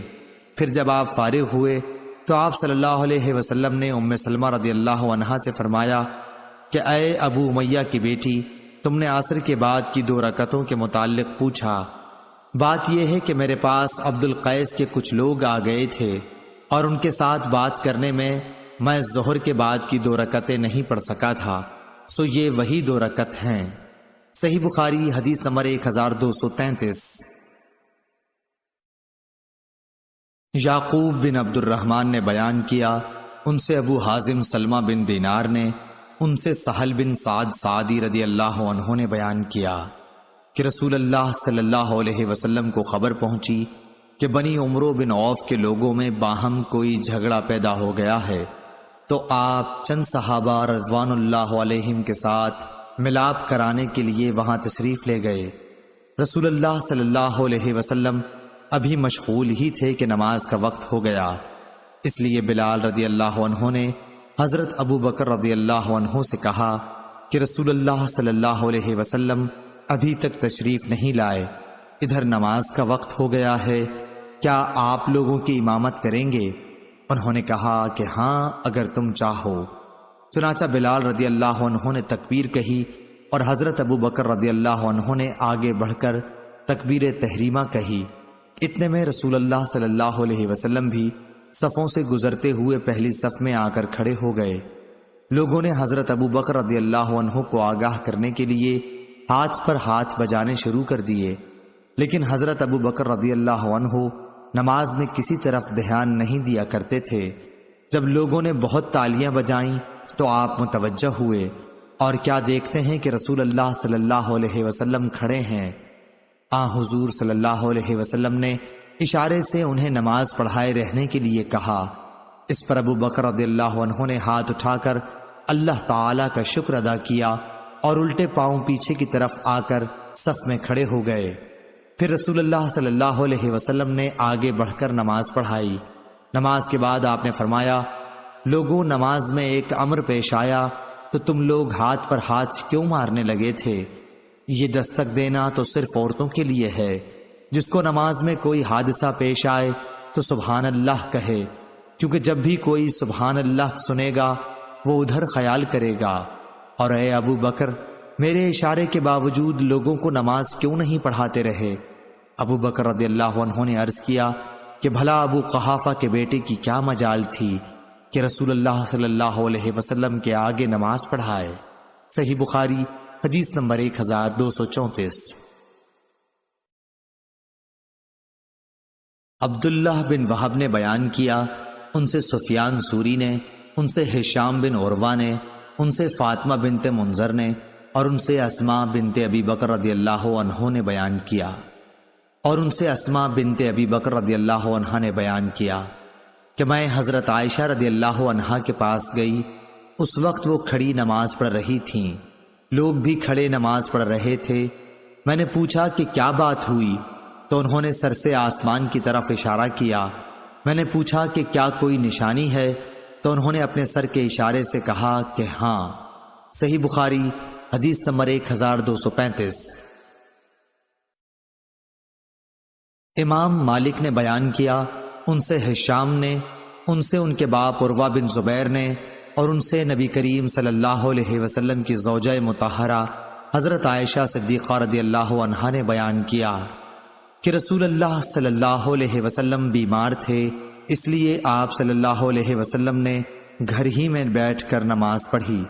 لوگوں نے آپ کے پیچھے کھڑے ہو کر نماز پڑھی، لیکن آپ صلی اللہ علیہ وسلم نے انہیں بیٹھنے کا اشارہ کیا اور نماز کے بعد فرمایا کہ امام اس لیے ہے کہ اس کی پیروی کی جائے، اس لیے جب وہ رکوع کرے تو تم بھی رکوع کرو، اور جب وہ سر اٹھائے تو تم بھی سر اٹھاؤ۔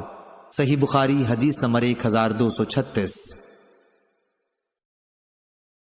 موسیٰ بن اسماعیل نے بیان کیا، کہا کہ ہم سے مہدی بن میمون نے، کہا ہم سے واصل بن حیان احدب کبڑے نے، ان سے معرور بن سوید نے بیان کیا، اور ان سے حضرت ابو ذر غفاری رضی اللہ عنہ نے کہ رسول اللہ صلی اللہ علیہ وسلم نے فرمایا کہ خواب میں میرے پاس میرے رب کا ایک آنے والا فرشتہ آیا، اس نے مجھے خبر دی، یا آپ صلی اللہ علیہ وسلم نے یہ فرمایا کہ اس نے مجھے خوشخبری دی کہ میری امت میں سے جو کوئی اس حال میں مرے کہ اللہ تعالیٰ کے ساتھ اس نے کوئی شریک نہ ٹھہرایا ہو تو وہ جنت میں جائے گا۔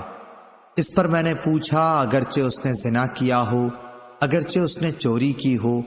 تو رسول اللہ صلی اللہ علیہ وسلم نے فرمایا کہ ہاں، اگرچہ زنا کیا ہو، اگرچہ چوری کی ہو۔ صحیح بخاری حدیث نمبر 1237۔ اعمش نے بیان کیا، کہا کہ ہم سے شفیق بن سلمہ نے بیان کیا، اور ان سے عبداللہ بن مسعود رضی اللہ عنہ نے کہ نبی کریم صلی اللہ علیہ وسلم نے فرمایا کہ جو شخص اس حالت میں مرے کہ کسی کو اللہ کا شریک ٹھہراتا تھا تو وہ جہنم میں جائے گا، اور میں یہ کہتا ہوں کہ جو اس حال میں مرا کہ اللہ کا کوئی شریک نہ ٹھہراتا ہو وہ جنت میں جائے گا۔ صحیح بخاری حدیث نمبر 1238۔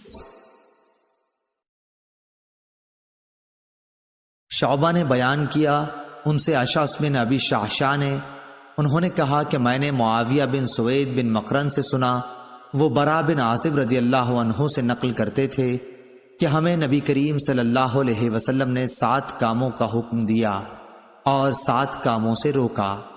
ہمیں آپ صلی اللہ علیہ وسلم نے حکم دیا تھا جنازے کے ساتھ چلنے، مریض کی مزاج پرسی، دعوت قبول کرنے، مظلوم کی مدد کرنے کا، قسم پوری کرنے، سلام کے جواب دینے، چھینک پر یرحمک اللہ کہنے کا، اور آپ صلی اللہ علیہ وسلم نے ہمیں منع کیا تھا چاندی کے برتن استعمال میں لانے سے، سونے کی انگوٹھی پہننے سے، ریشم اور دباج کے کپڑوں کے پہننے سے، قصی سے، استبرق سے۔ صحیح بخاری حدیث نمبر 1239۔ سعید بن مسیب نے خبر دی کہ ابو ہریرہ رضی اللہ عنہ نے بیان کیا کہ میں نے رسول اللہ صلی اللہ علیہ وسلم سے سنا ہے کہ مسلمان کے مسلمان پر 5 حق ہیں: سلام کا جواب دینا، مریض کا مزاج معلوم کرنا، جنازے کے ساتھ چلنا، دعوت قبول کرنا، اور چھینک پر اس کے الحمدللہ کے جواب میں یرحمک اللہ کہنا۔ اس روایت کی مطابقت عبد الرزاق نے کی ہے۔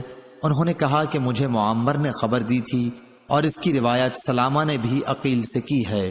صحیح بخاری حدیث نمبر 1240۔ معمر بن راشد اور یونس نے خبر دی، انہیں ظاہری نے کہا کہ مجھے ابو سلمہ نے خبر دی کہ نبی کریم صلی اللہ علیہ وسلم کی زوجہ مطہرہ حضرت عائشہ رضی اللہ عنہا نے انہیں خبر دی کہ جب حضرت صلی اللہ علیہ وسلم کی وفات ہو گئی، ابو بکر رضی اللہ عنہ اپنے گھر سے جو صح میں تھا اپنے گھوڑے پر سوار ہو کر آئے، اترتے ہی مسجد میں تشریف لے گئے، پھر آپ کسی سے گفتگو کیے بغیر عائشہ رضی اللہ عنہا کے حجرے میں آئے جہاں نبی کریم صلی اللہ علیہ وسلم کی نعش مبارک رکھی ہوئی تھی، اور نبی کریم صلی اللہ علیہ وسلم کی طرف گئے۔ حضور اکرم صلی اللہ علیہ وسلم کو برد حبرہ یمن کی بنی ہوئی دھاری دار دیا گیا تھا۔ پھر آپ نے حضور صلی اللہ علیہ وسلم کا چہرہ مبارک کھولا اور جھک کر اس کا بوسہ لیا اور رونے لگے۔ آپ نے کہا، میرے ماں باپ آپ پر قربان ہوں، اے اللہ کے نبی، اللہ تعالیٰ 2 موتیں آپ پر کبھی جمع نہیں کرے گا سوا ایک موت کے جو آپ کے مقدر میں تھی، سو آپ وفات پا چکے۔ صحیح بخاری حدیث نمبر 1241 1242۔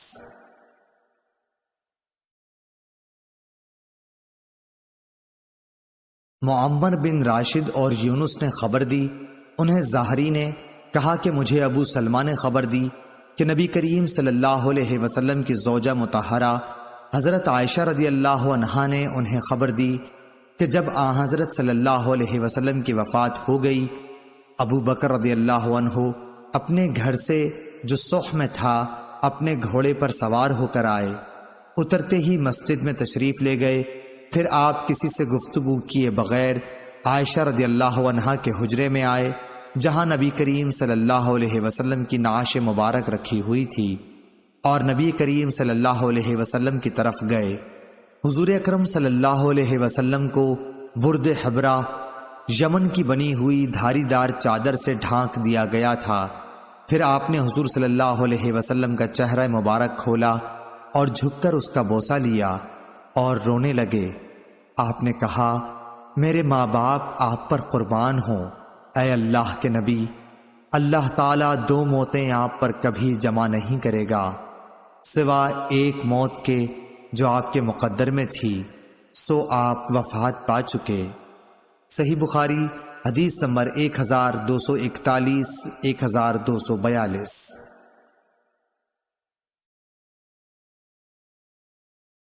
لیث بن سعد نے کہا، ان سے عقیل نے، ان سے ابن شہاب نے، انہوں نے فرمایا کہ مجھے خارجہ بن زید بن ثابت نے خبر دی کہ امام العلا انصار کی ایک عورت نے، جنہوں نے نبی کریم صلی اللہ علیہ وسلم سے بیعت کی تھی، نے خبر دی کہ مہاجرین قرعہ ڈال کر انصار میں بانٹ دیے گئے، تو حضرت عثمان بن مظعون رضی اللہ عنہ ہمارے حصے میں آئے، چنانچہ ہم نے انہیں اپنے گھر میں رکھا۔ آخر وہ بیمار ہوئے اور اسی میں وفات پا گئے۔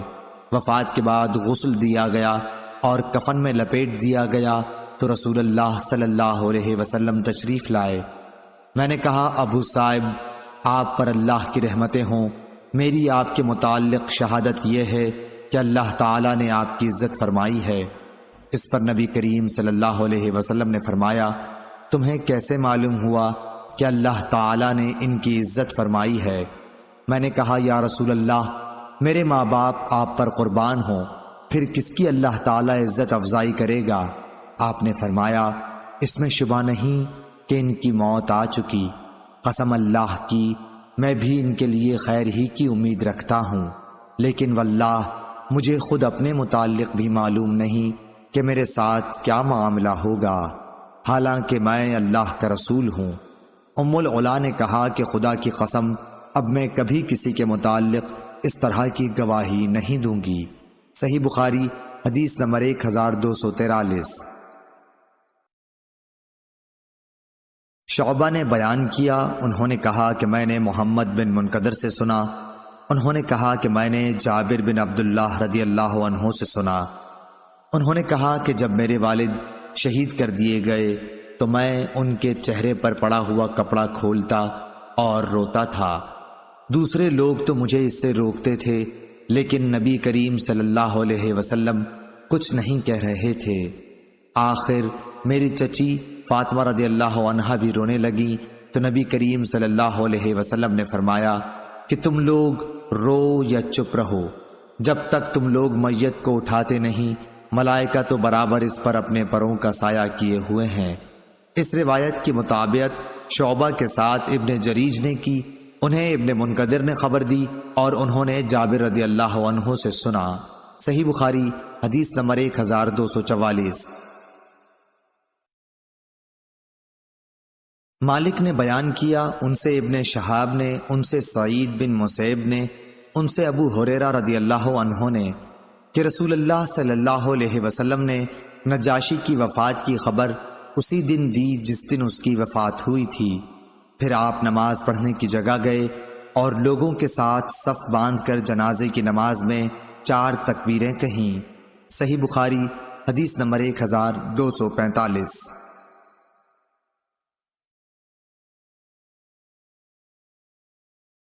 عبد الوارث نے بیان کیا، ان سے ایوب نے، ان سے حمید بن ہلال نے اور ان سے انس بن مالک رضی اللہ عنہ نے کہ نبی کریم صلی اللہ علیہ وسلم نے فرمایا کہ زید رضی اللہ عنہ نے جھنڈا سنبھالا لیکن وہ شہید ہو گئے، پھر جعفر رضی اللہ عنہ نے سنبھالا اور وہ بھی شہید ہو گئے، پھر عبداللہ بن رواحہ رضی اللہ عنہ نے سنبھالا اور وہ بھی شہید ہو گئے۔ اس وقت رسول اللہ صلی اللہ علیہ وسلم کی آنکھوں میں آنسو بہہ رہے تھے۔ آپ نے فرمایا اور پھر خالد بن ولید رضی اللہ عنہ نے خود اپنے طور پر جھنڈا اٹھا لیا اور ان کو فتح حاصل ہوئی۔ صحیح بخاری حدیث نمبر 1246۔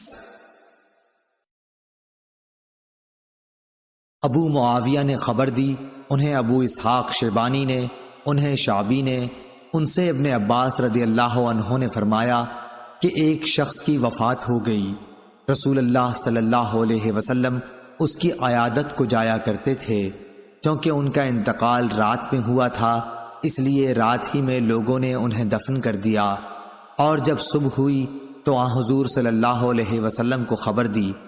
آپ صلی اللہ علیہ وسلم نے فرمایا کہ جنازہ تیار ہوتے وقت مجھے بتانے میں کیا رکاوٹ تھی؟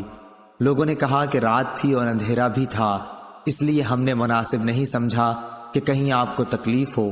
پھر حضور صلی اللہ علیہ وسلم اس کی قبر پر تشریف لائے اور نماز پڑھی۔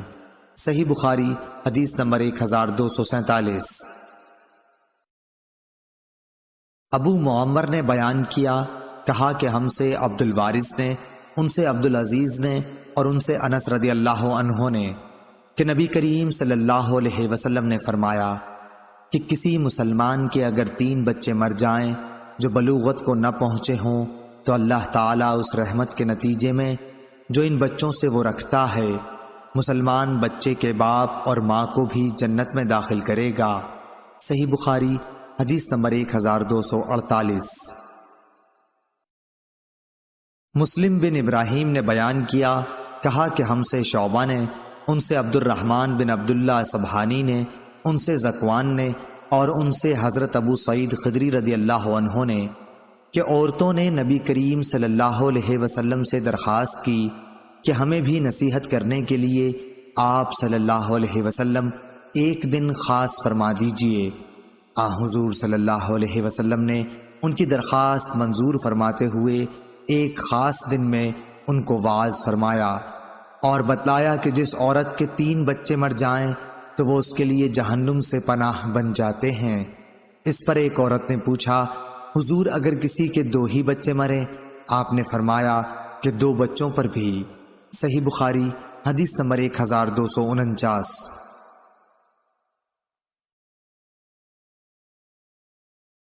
شریک نے ابن اصبہانی سے بیان کیا کہ ان سے ابو صالح نے بیان کیا اور ان سے ابو سعید اور ابو ہریرہ رضی اللہ عنہ نے نبی کریم صلی اللہ علیہ وسلم کے حوالے سے۔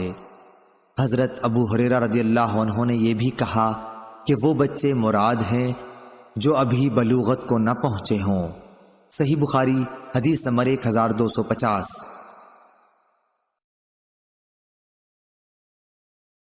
علی نے بیان کیا ان سے سفیان نے، انہوں نے کہا کہ میں نے زہری سے سنا، انہوں نے سعید بن مسیب سے سنا اور انہوں نے ابو ہریرہ رضی اللہ عنہ سے کہ نبی کریم صلی اللہ علیہ وسلم نے فرمایا کہ کسی کے اگر 3 بچے مر جائیں تو وہ دوزخ میں نہیں جائے گا، اور اگر جائے گا بھی تو صرف قسم پوری کرنے کے لیے۔ ابو عبداللہ امام بخاری رحمہ اللہ فرماتے ہیں قرآن کی آیت یہ ہے، تم میں سے ہر ایک کو دوزخ کے اوپر سے گزرنا ہوگا۔ صحیح بخاری حدیث نمبر 1251۔ آدم بن ابی ایاس نے بیان کیا، کہا کہ ہم سے شعبہ نے بیان کیا، کہا کہ ہم سے ثابت نے اور ان سے انس بن مالک رضی اللہ عنہ نے کہ نبی کریم صلی اللہ علیہ وسلم ایک عورت کے پاس سے گزرے جو ایک قبر پر بیٹھی ہوئی رو رہی تھی۔ آپ صلی اللہ علیہ وسلم نے اس سے فرمایا کہ خدا سے ڈر اور صبر کر۔ صحیح بخاری حدیث نمبر 1252۔ امام مالک نے بیان کیا ان سے ایوب سختیانی نے اور ان سے محمد بن سیرین نے، ان سے ام عطیہ انصاریہ رضی اللہ عنہا نے بیان کیا کہ جب رسول اللہ صلی اللہ علیہ وسلم کی بیٹی زینب یا ام کلثوم رضی اللہ عنہا کی وفات ہوئی، آپ وہاں تشریف لائے اور فرمایا کہ 3 یا 5 مرتبہ غسل دے دو، اور اگر مناسب سمجھو تو اس سے بھی زیادہ دے سکتی ہو۔ غسل کے پانی میں بیری کے پتے ملا لو اور آخر میں کافور، یا یہ کہا کہ کچھ کافور کا استعمال کر لینا، اور غسل سے فارغ ہونے پر مجھے خبر دے دینا۔ چنانچہ ہم نے جب غسل دے لیا تو آپ صلی اللہ علیہ وسلم کو خبر دے دی۔ آپ صلی اللہ علیہ وسلم نے ہمیں اپنا ازار دیا اور فرمایا کہ اس سے ان کی قمیض بنا دو۔ آپ کی مراد اپنے ازار سے تھی۔ صحیح بخاری حدیث نمبر 1253۔ عبد الوہاب ثقفی نے بیان کیا ان سے ایوب نے، ان سے محمد نے، ان سے ام عطیہ رضی اللہ عنہا نے کہ ہم رسول کریم صلی اللہ علیہ وسلم کی بیٹی کو غسل دے رہی تھیں کہ آپ تشریف لائے اور فرمایا کہ 3 یا 5 مرتبہ غسل دو، یا اس سے بھی زیادہ، پانی اور بیری کے پتوں سے، اور آخر میں کافور بھی استعمال کرنا، پھر فارغ ہو کر مجھے خبر دینا۔ جب ہم فارغ ہوئے تو آپ کو خبر کر دی۔ آپ نے اپنا ازار عنایت فرمایا اور فرمایا کہ یہ اندر اس کے بدن پر لپیٹ دو۔ ایوب نے کہا کہ مجھ سے حفصہ نے بھی محمد بن سیرین کی حدیث کی طرح بیان کیا تھا۔ حفصہ کی حدیث میں تھا کہ طاق مرتبہ غسل دینا، اور اس میں یہ تفصیل تھی کہ 3 یا 5 یا 7 مرتبہ غسل دینا، اور اس میں یہ بھی بیان تھا کہ میت کے دائیں طرف سے اور اعضائے وضو سے غسل شروع کیا جائے۔ یہ بھی اسی حدیث میں تھا کہ ام عطیہ رضی اللہ عنہا نے کہا کہ ہم نے کنگھی کر کے ان کے بالوں کو 3 لٹوں میں تقسیم کر دیا تھا۔ صحیح بخاری حدیث نمبر 1254۔ خالد نے بیان کیا ان سے حفصہ بن سیرین نے اور ان سے ام عطیہ رضی اللہ عنہا نے کہ رسول اللہ صلی اللہ علیہ وسلم نے اپنی بیٹی کے غسل کے وقت فرمایا تھا کہ دائیں طرف سے اور اعضائے وضو سے غسل شروع کرنا۔ صحیح بخاری حدیث نمبر 1255۔ وکی نے بیان کیا، ان سے سفیان نے، ان سے خالد حذا نے، ان سے حفصہ بنت سیرین نے، اور ان سے ام عطیہ رضی اللہ عنہا نے کہ رسول اللہ صلی اللہ علیہ وسلم کی صاحبزادی کو ہم غسل دے رہی تھیں۔ جب ہم نے غسل شروع کر دیا تو آپ صلی اللہ علیہ وسلم نے فرمایا کہ غسل دائیں طرف سے اور اعضائے وضو سے شروع کرو۔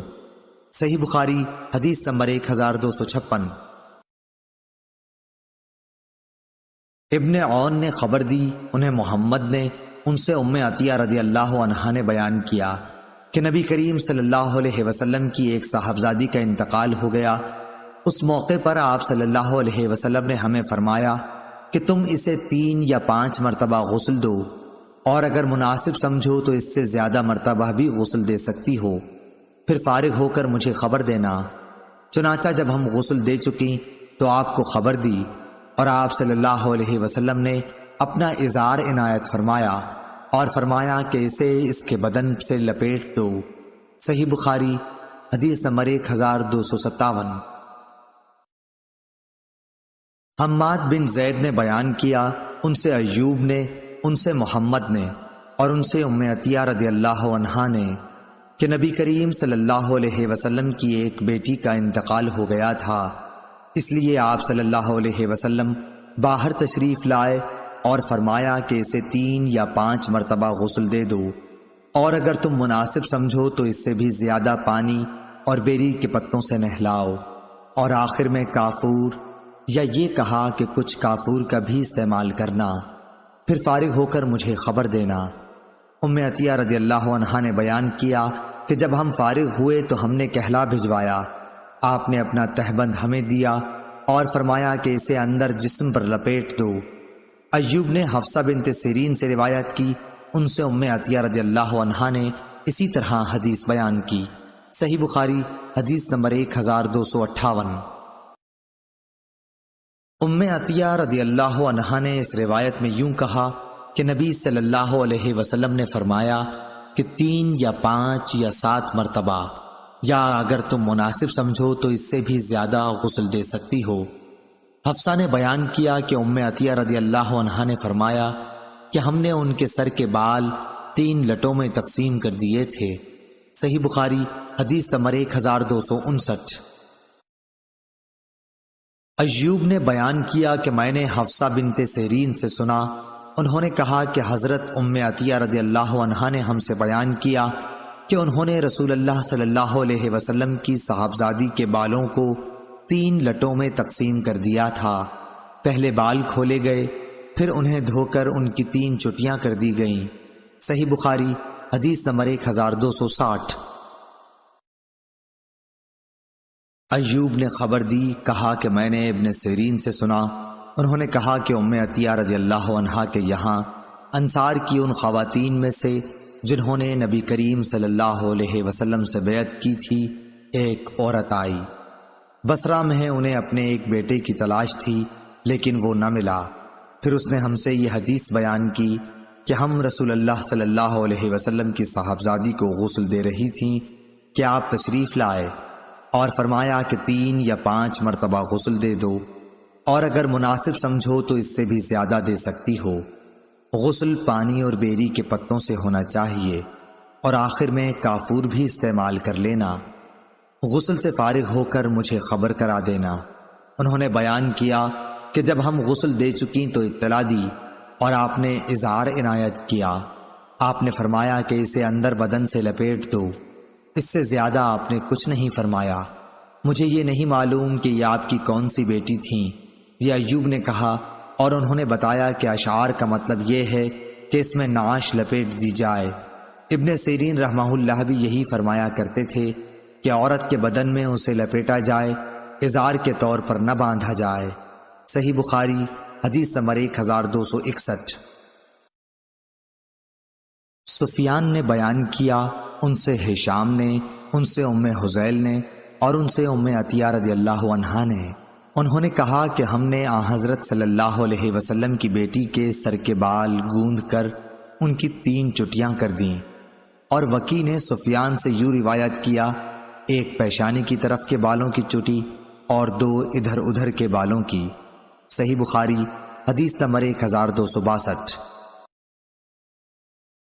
ہشام بن حسان نے بیان کیا، کہا کہ ہم سے حفصہ نے بیان کیا، ان سے ام عطیہ رضی اللہ عنہا نے کہ رسول اللہ صلی اللہ علیہ وسلم کی ایک صاحبزادی کا انتقال ہو گیا تو نبی کریم صلی اللہ علیہ وسلم تشریف لائے اور فرمایا کہ ان کو پانی اور بیری کے پتوں سے 3 یا 5 مرتبہ غسل دے لو، اگر تم مناسب سمجھو تو اس سے زیادہ بھی دے سکتی ہو۔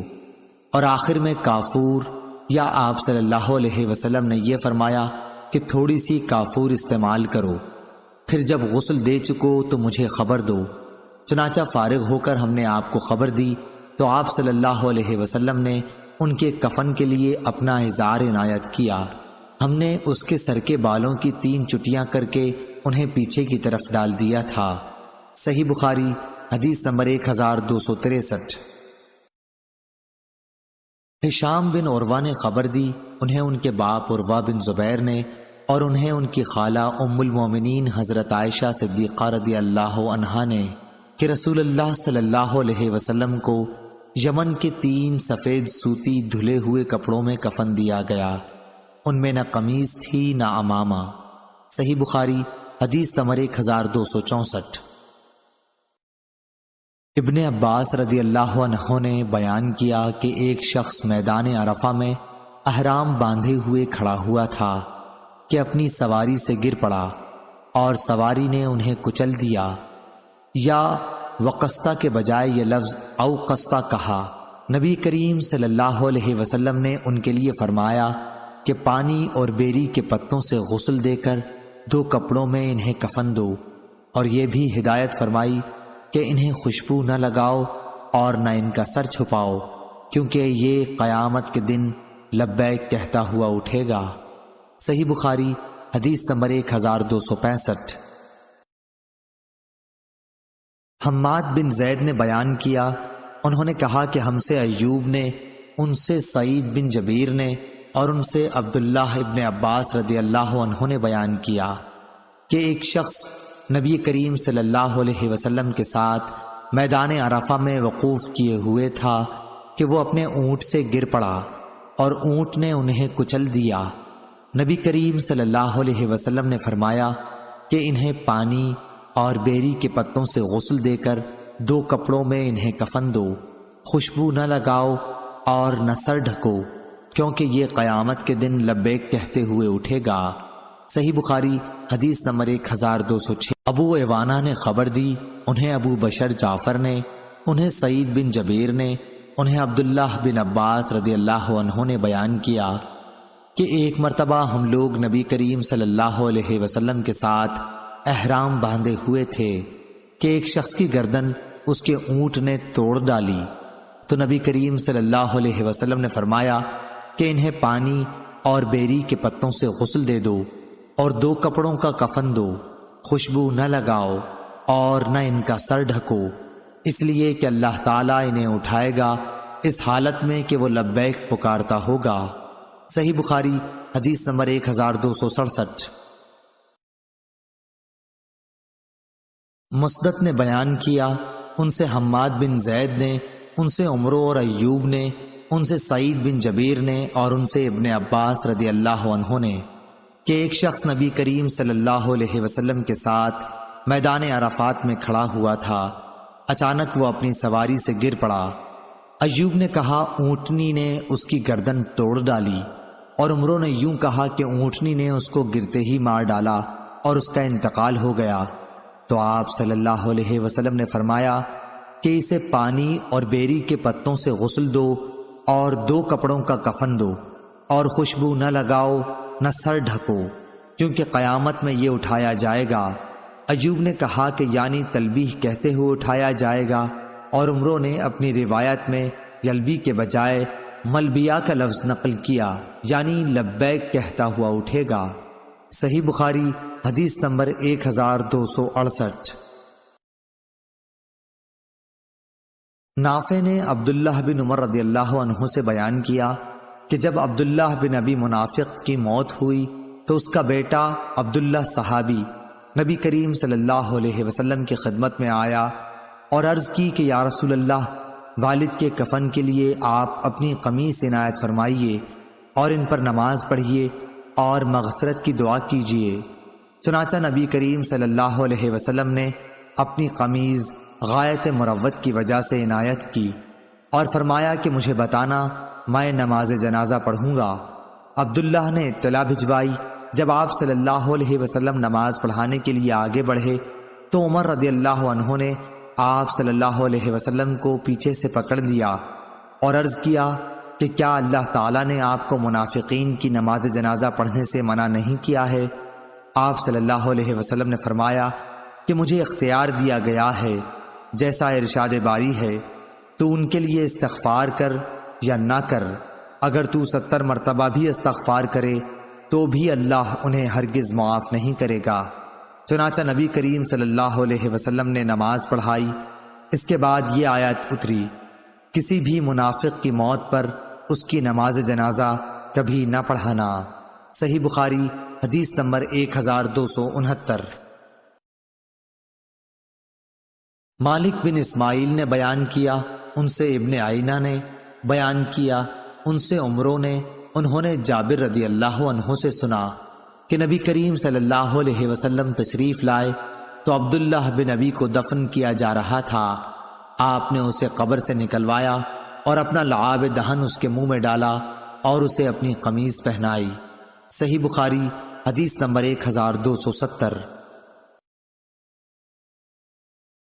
سفیان سوری نے بیان کیا، ان سے ہشام بن عروہ نے، ان سے عروہ بن زبیر نے، ان سے حضرت عائشہ رضی اللہ عنہا نے کہ نبی کریم صلی اللہ علیہ وسلم کو 3 سوتی دھلے ہوئے کپڑوں کا کفن دیا گیا تھا۔ آپ صلی اللہ علیہ وسلم کی کفن میں نہ قمیض تھی اور نہ عمامہ۔ صحیح بخاری حدیث نمبر 1271۔ مسدد نے بیان کیا، ان سے یحییٰ نے، ان سے ہشام نے، ان سے ان کے باپ عروہ بن زبیر نے، ان سے ام المومنین حضرت عائشہ صدیقہ رضی اللہ عنہا نے کہ رسول اللہ صلی اللہ علیہ وسلم کو 3 کپڑوں کا کفن دیا گیا تھا، جن میں نہ قمیض تھی اور نہ عمامہ تھا۔ حضرت امام ابو عبداللہ بخاری رحمہ اللہ فرماتے ہیں کہ ابو نعیم نے لفظ ثلاثہ نہیں کہا اور عبداللہ بن ولید نے سفیان سے لفظ ثلاثہ نقل کیا ہے۔ صحیح بخاری حدیث نمبر 1272۔ اسماعیل نے بیان کیا، کہا کہ مجھ سے مالک نے بیان کیا، ان سے ہشام بن عروہ نے، ان سے ان کے باپ عروہ بن زبیر نے، ان سے عائشہ رضی اللہ عنہا نے کہ رسول کریم صلی اللہ علیہ وسلم کو سحول کے 3 سفید کپڑوں کا کفن دیا گیا تھا، نہ ان میں قمیض تھی اور نہ عمامہ تھا۔ صحیح بخاری حدیث نمبر 1273۔ احمد بن محمد مکی نے کہا کہ ہم سے ابراہیم بن سعد نے، ان سے ان کے باپ سعد نے اور ان سے ان کے والد ابراہیم بن عبد الرحمن نے بیان کیا کہ عبد الرحمن بن عوف رضی اللہ عنہ کے سامنے ایک دن کھانا رکھا گیا تو انہوں نے فرمایا کہ معصب بن عمیر رضی اللہ عنہ غزوہ احد میں شہید ہوئے، وہ مجھ سے افضل تھے، لیکن ان کے کفن کے لیے ایک چادر کے سوا اور کوئی چیز مہیا نہ ہو سکی۔ اس طرح جب حمزہ رضی اللہ عنہ شہید ہوئے یا کسی دوسرے صحابی کا نام لیا، وہ بھی مجھ سے افضل تھے، لیکن ان کے کفن کے لیے بھی صرف ایک ہی چادر مل سکی۔ مجھے تو ڈر لگتا ہے کہ کہیں ایسا نہ ہو ہمارے چین اور آرام کے سامان ہم کو جلدی سے دنیا میں دے دیے گئے ہوں۔ پھر وہ رونے لگے۔ صحیح بخاری حدیث نمبر 1274۔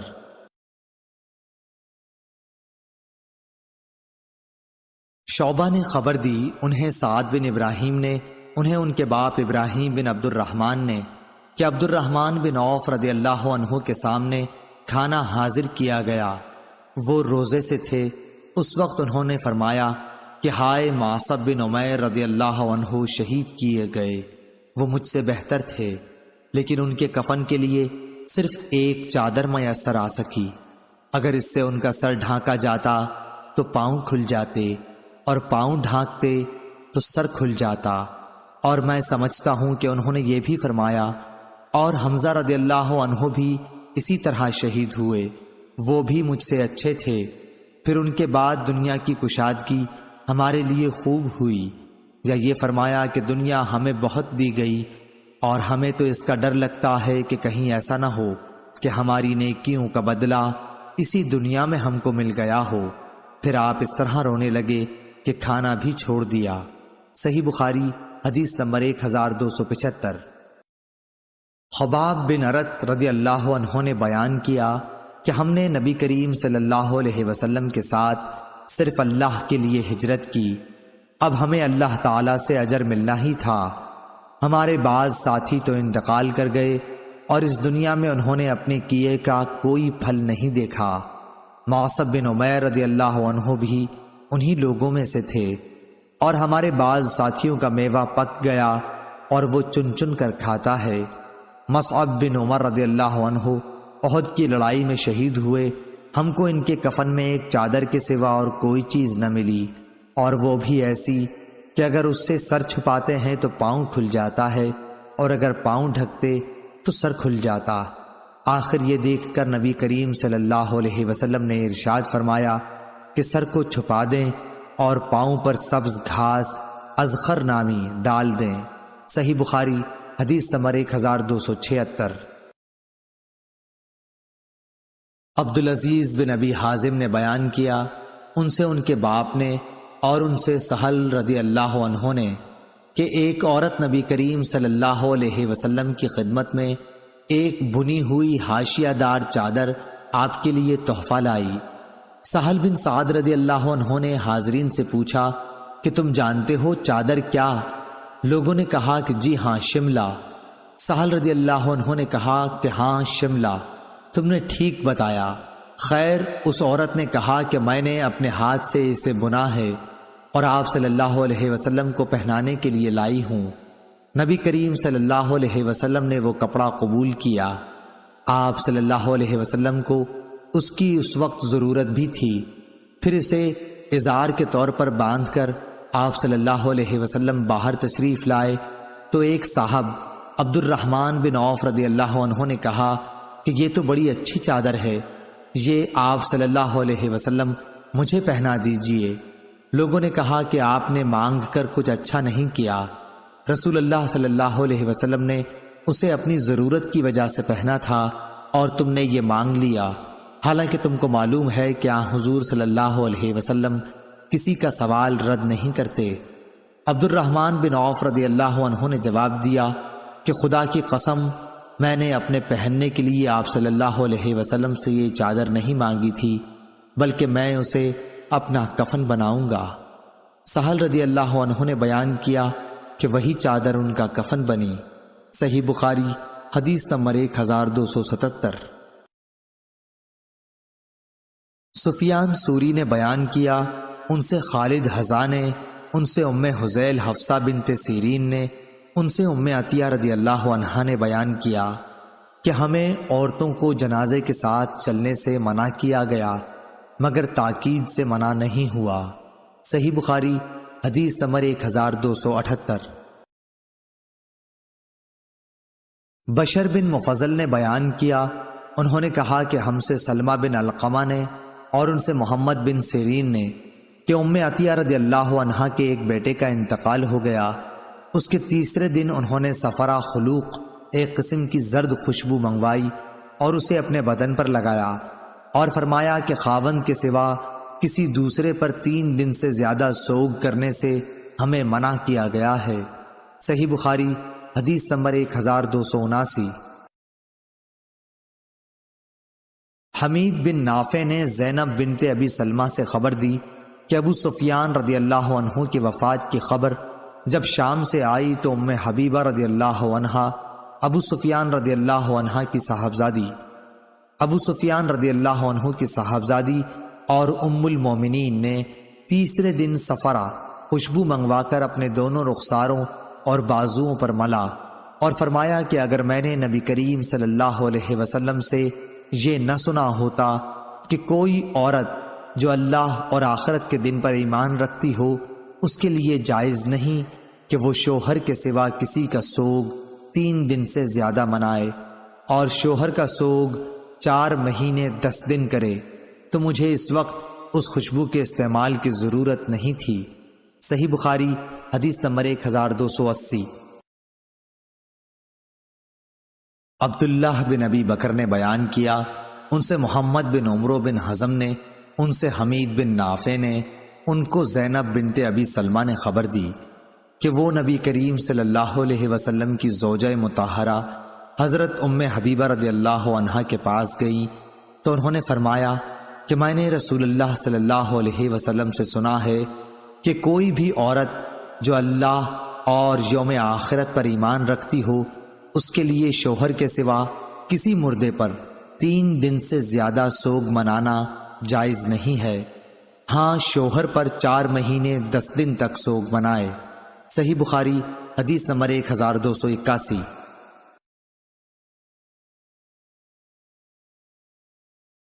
پھر میں حضرت زینب بنت حجش کے یہاں گئی جبکہ ان کے بھائی کا انتقال ہوا۔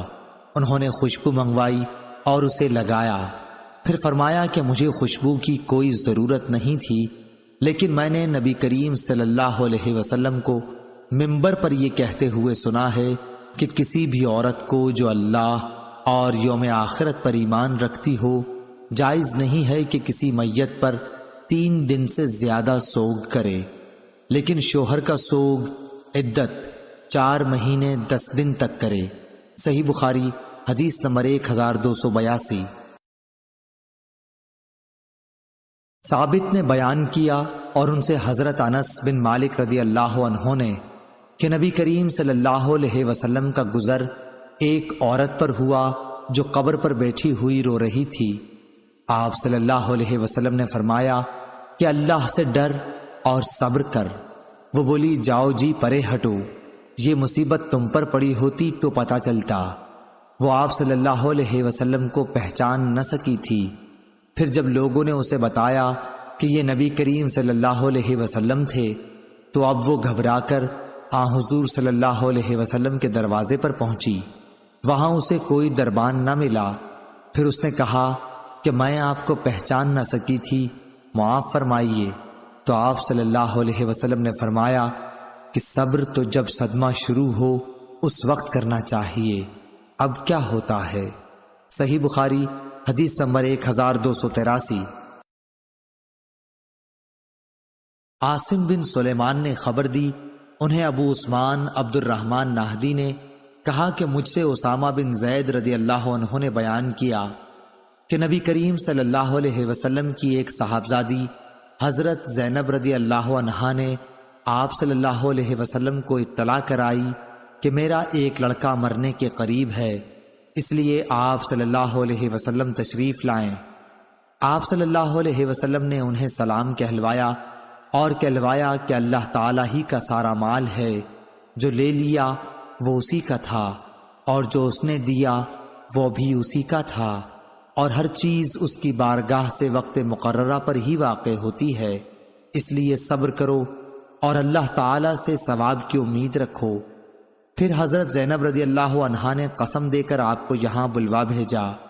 اب رسول اللہ صلی اللہ علیہ وسلم جانے کے لیے اٹھے۔ آپ صلی اللہ علیہ وسلم کے ساتھ سعد بن عبادہ، معاذ بن جبل، ابی بن کعب، زید بن ثابت اور بہت سے دوسرے صحابہ رضی اللہ عنہم بھی تھے۔ بچے کو رسول اللہ صلی اللہ علیہ وسلم کے سامنے کیا گیا جس کی جانکنی کا عالم تھا۔ ابو عثمان نے کہا کہ میرا خیال ہے کہ اسامہ رضی اللہ عنہ نے فرمایا کہ جیسے پرانا مشکیزہ ہوتا ہے اور پانی کے ٹکرانے کی اندر سے آواز آتی ہے، اسی طرح جانکنی کے وقت بچے کے حلق سے آواز آ رہی تھی۔ یہ دیکھ کر رسول اللہ صلی اللہ علیہ وسلم کی آنکھوں سے آنسو بہہ نکلے۔ سعد رضی اللہ عنہ بول اٹھے کہ یا رسول اللہ، یہ رونا کیسا ہے؟ آپ صلی اللہ علیہ وسلم نے فرمایا کہ یہ تو اللہ کی رحمت ہے جسے اللہ نے اپنے نیک بندوں کے دلوں میں رکھا ہے، اور اللہ تعالیٰ بھی اپنے ان رحم دل بندوں پر رحم فرماتا ہے جو دوسروں پر رحم کرتے ہیں۔ صحیح بخاری حدیث نمبر 1284۔ ابو عامر عقدی نے بیان کیا، کہا ہم سے فلیح بن سلیمان نے بیان کیا، ان سے ہلال بن علی نے، ان سے انس بن مالک رضی اللہ عنہ نے کہ ہم نبی کریم صلی اللہ علیہ وسلم کی ایک بیٹی حضرت ام کلثوم رضی اللہ عنہا کے جنازے میں حاضر تھے۔ وہ حضرت عثمان غنی رضی اللہ عنہ کی بیوی تھیں جن کا 5 ہجری میں انتقال ہوا۔ حضور اکرم صلی اللہ علیہ وسلم قبر پر بیٹھے ہوئے تھے۔ انہوں نے کہا کہ میں نے دیکھا کہ آپ صلی اللہ علیہ وسلم کی آنکھیں آنسوؤں سے بھر آئی تھیں۔ حضور صلی اللہ علیہ وسلم نے پوچھا، کیا تم میں کوئی ایسا شخص بھی ہے جو آج کی رات عورت کے پاس نہ گیا ہو؟ اس پر ابو طلحہ رضی اللہ عنہ نے کہا کہ میں ہوں۔ رسول کریم صلی اللہ علیہ وسلم نے فرمایا کہ پھر قبر میں تم اترو۔ چنانچہ وہ ان کی قبر میں اترے۔ صحیح بخاری حدیث نمبر 1285۔ عبداللہ بن عبید اللہ بن ابی ملیکہ نے خبر دی کہ عثمان رضی اللہ عنہ کی ایک صاحبزادی ام عبان کا مکے میں انتقال ہو گیا تھا۔ ہم بھی ان کے جنازے میں حاضر ہوئے۔ عبداللہ بن عمر رضی اللہ عنہ اور عبداللہ بن عباس رضی اللہ عنہ بھی تشریف لائے۔ میں ان دونوں حضرات کے درمیان بیٹھا ہوا تھا، یا یہ کہا کہ میں ایک بزرگ کے قریب بیٹھ گیا اور دوسرے بزرگ بعد میں آئے اور میرے بازوؤں میں بیٹھ گئے۔ عبداللہ بن عمر رضی اللہ عنہ نے عمرو بن عثمان سے کہا جو ام عبان کے بھائی تھے، رونے سے کیوں نہیں روکتے؟ نبی کریم صلی اللہ علیہ وسلم نے تو فرمایا ہے کہ میت پر گھر والوں کے رونے سے عذاب ہوتا ہے۔ صحیح بخاری حدیث نمبر 1286۔ اس پر عبداللہ بن عباس رضی اللہ عنہ نے بھی تائید کی کہ عمر رضی اللہ عنہ نے بھی ایسا ہی فرمایا تھا۔ پھر آپ بیان کرنے لگے کہ میں عمر رضی اللہ عنہ کے ساتھ مکے سے چلا۔ جب ہم بیدا تک پہنچے تو سامنے ایک ببول کے درخت کے نیچے چند سوار نظر پڑے۔ حضرت عمر رضی اللہ عنہ نے کہا کہ جا کر دیکھو تو صحیح یہ کون لوگ ہیں؟ ان کا بیان ہے کہ میں نے دیکھا تو صہیب رضی اللہ عنہ تھے۔ پھر جب اس کی اطلاع دی تو آپ نے فرمایا کہ انہیں بلا لاؤ۔ میں صہیب رضی اللہ عنہ کے پاس دوبارہ آیا اور کہا کہ چلیے امیر المؤمنین بلاتے ہیں۔ چنانچہ وہ خدمت میں حاضر ہوئے۔ خیر یہ قصہ تو ہو چکا۔ پھر جب حضرت عمر رضی اللہ عنہ زخمی کیے گئے تو صہیب رضی اللہ عنہ روتے ہوئے اندر داخل ہوئے۔ وہ کہہ رہے تھے، ہائے میرے بھائی، ہائے میرے صاحب۔ اس پر عمر رضی اللہ عنہ نے فرمایا کہ صہیب تم مجھ پر روتے ہو، تم نہیں جانتے کہ رسول اللہ صلی اللہ علیہ وسلم نے فرمایا تھا کہ میت پر اس کے گھر والوں کے رونے سے عذاب ہوتا ہے۔ صحیح بخاری حدیث نمبر 1287۔ ابن عباس رضی اللہ عنہ نے فرمایا کہ جب عمر رضی اللہ عنہ کا انتقال ہو گیا تو میں نے اس حدیث کا ذکر عائشہ رضی اللہ عنہا سے کیا۔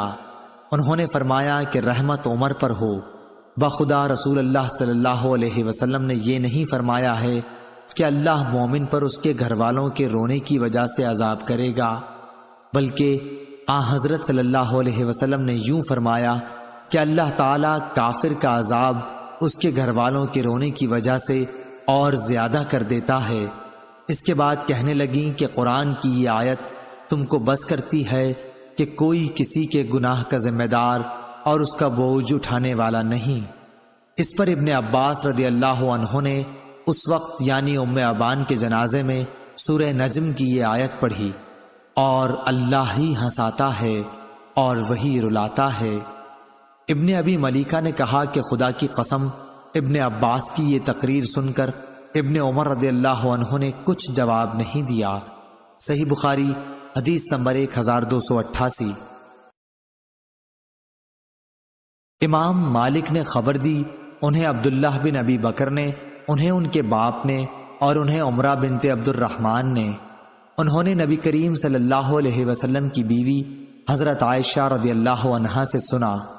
آپ نے کہا کہ نبی کریم صلی اللہ علیہ وسلم کا گزر ایک یہودی عورت پر ہوا جس کے مرنے پر اس کے گھر والے رو رہے تھے۔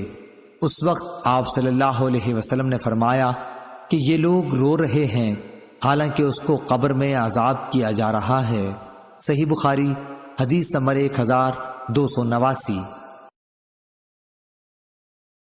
علی بن مسہر نے بیان کیا، ان سے ابو اسحاق شیبانی نے، ان سے ابو بردہ نے اور ان کے والد ابو موسیٰ اشعری نے کہ جب حضرت عمر رضی اللہ عنہ کو زخمی کیا گیا تو صہیب رضی اللہ عنہ یہ کہتے ہوئے آئے، ہائے میرے بھائی۔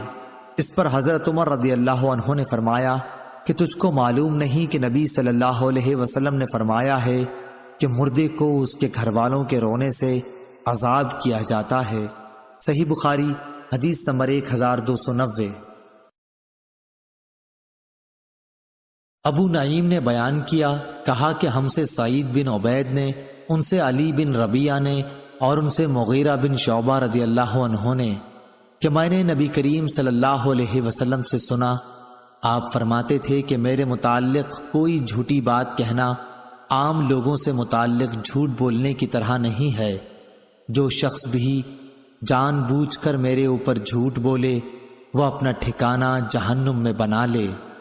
اور میں نے نبی کریم صلی اللہ علیہ وسلم سے یہ بھی سنا کہ کسی میت پر اگر نوحہ و ماتم کیا جائے تو اس نوحے کی وجہ سے بھی اس پر عذاب ہوتا ہے۔ صحیح بخاری حدیث نمبر 1291۔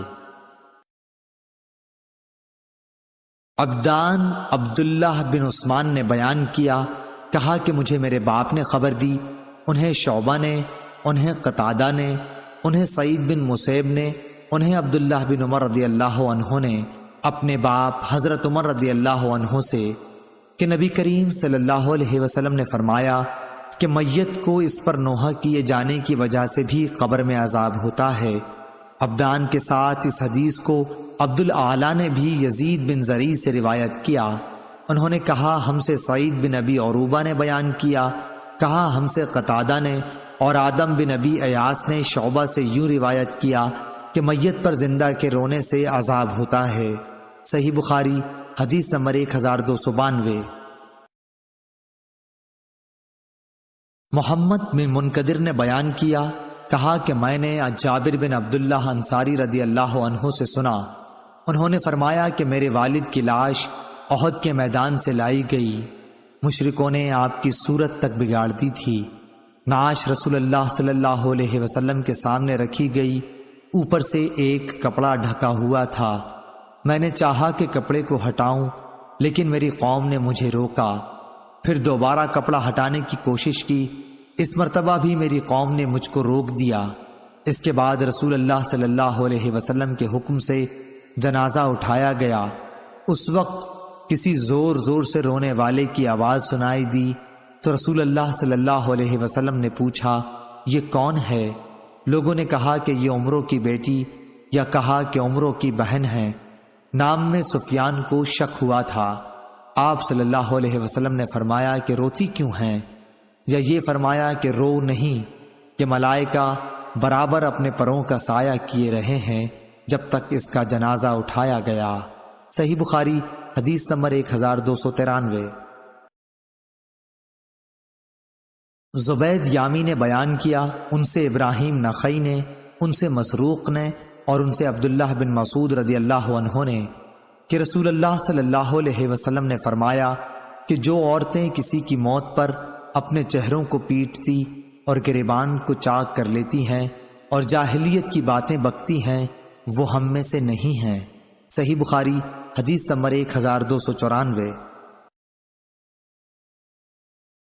امام مالک نے خبر دی، انہیں ابن شہاب نے، انہیں عامر بن سعد بن ابی وقاص نے اور انہیں ان کے والد سعد بن ابی وقاص رضی اللہ عنہ نے کہ رسول اللہ صلی اللہ علیہ وسلم حجۃ الوداع کے سال 10 ہجری میں میری عیادت کے لیے تشریف لائے۔ میں سخت بیمار تھا۔ میں نے کہا کہ میرا مرض شدت اختیار کر چکا ہے، میرے پاس مال و اسباب بہت ہے اور میری صرف ایک لڑکی ہے جو وارث ہوگی، تو کیا میں اپنے 2/3 مال کو خیرات کر دوں؟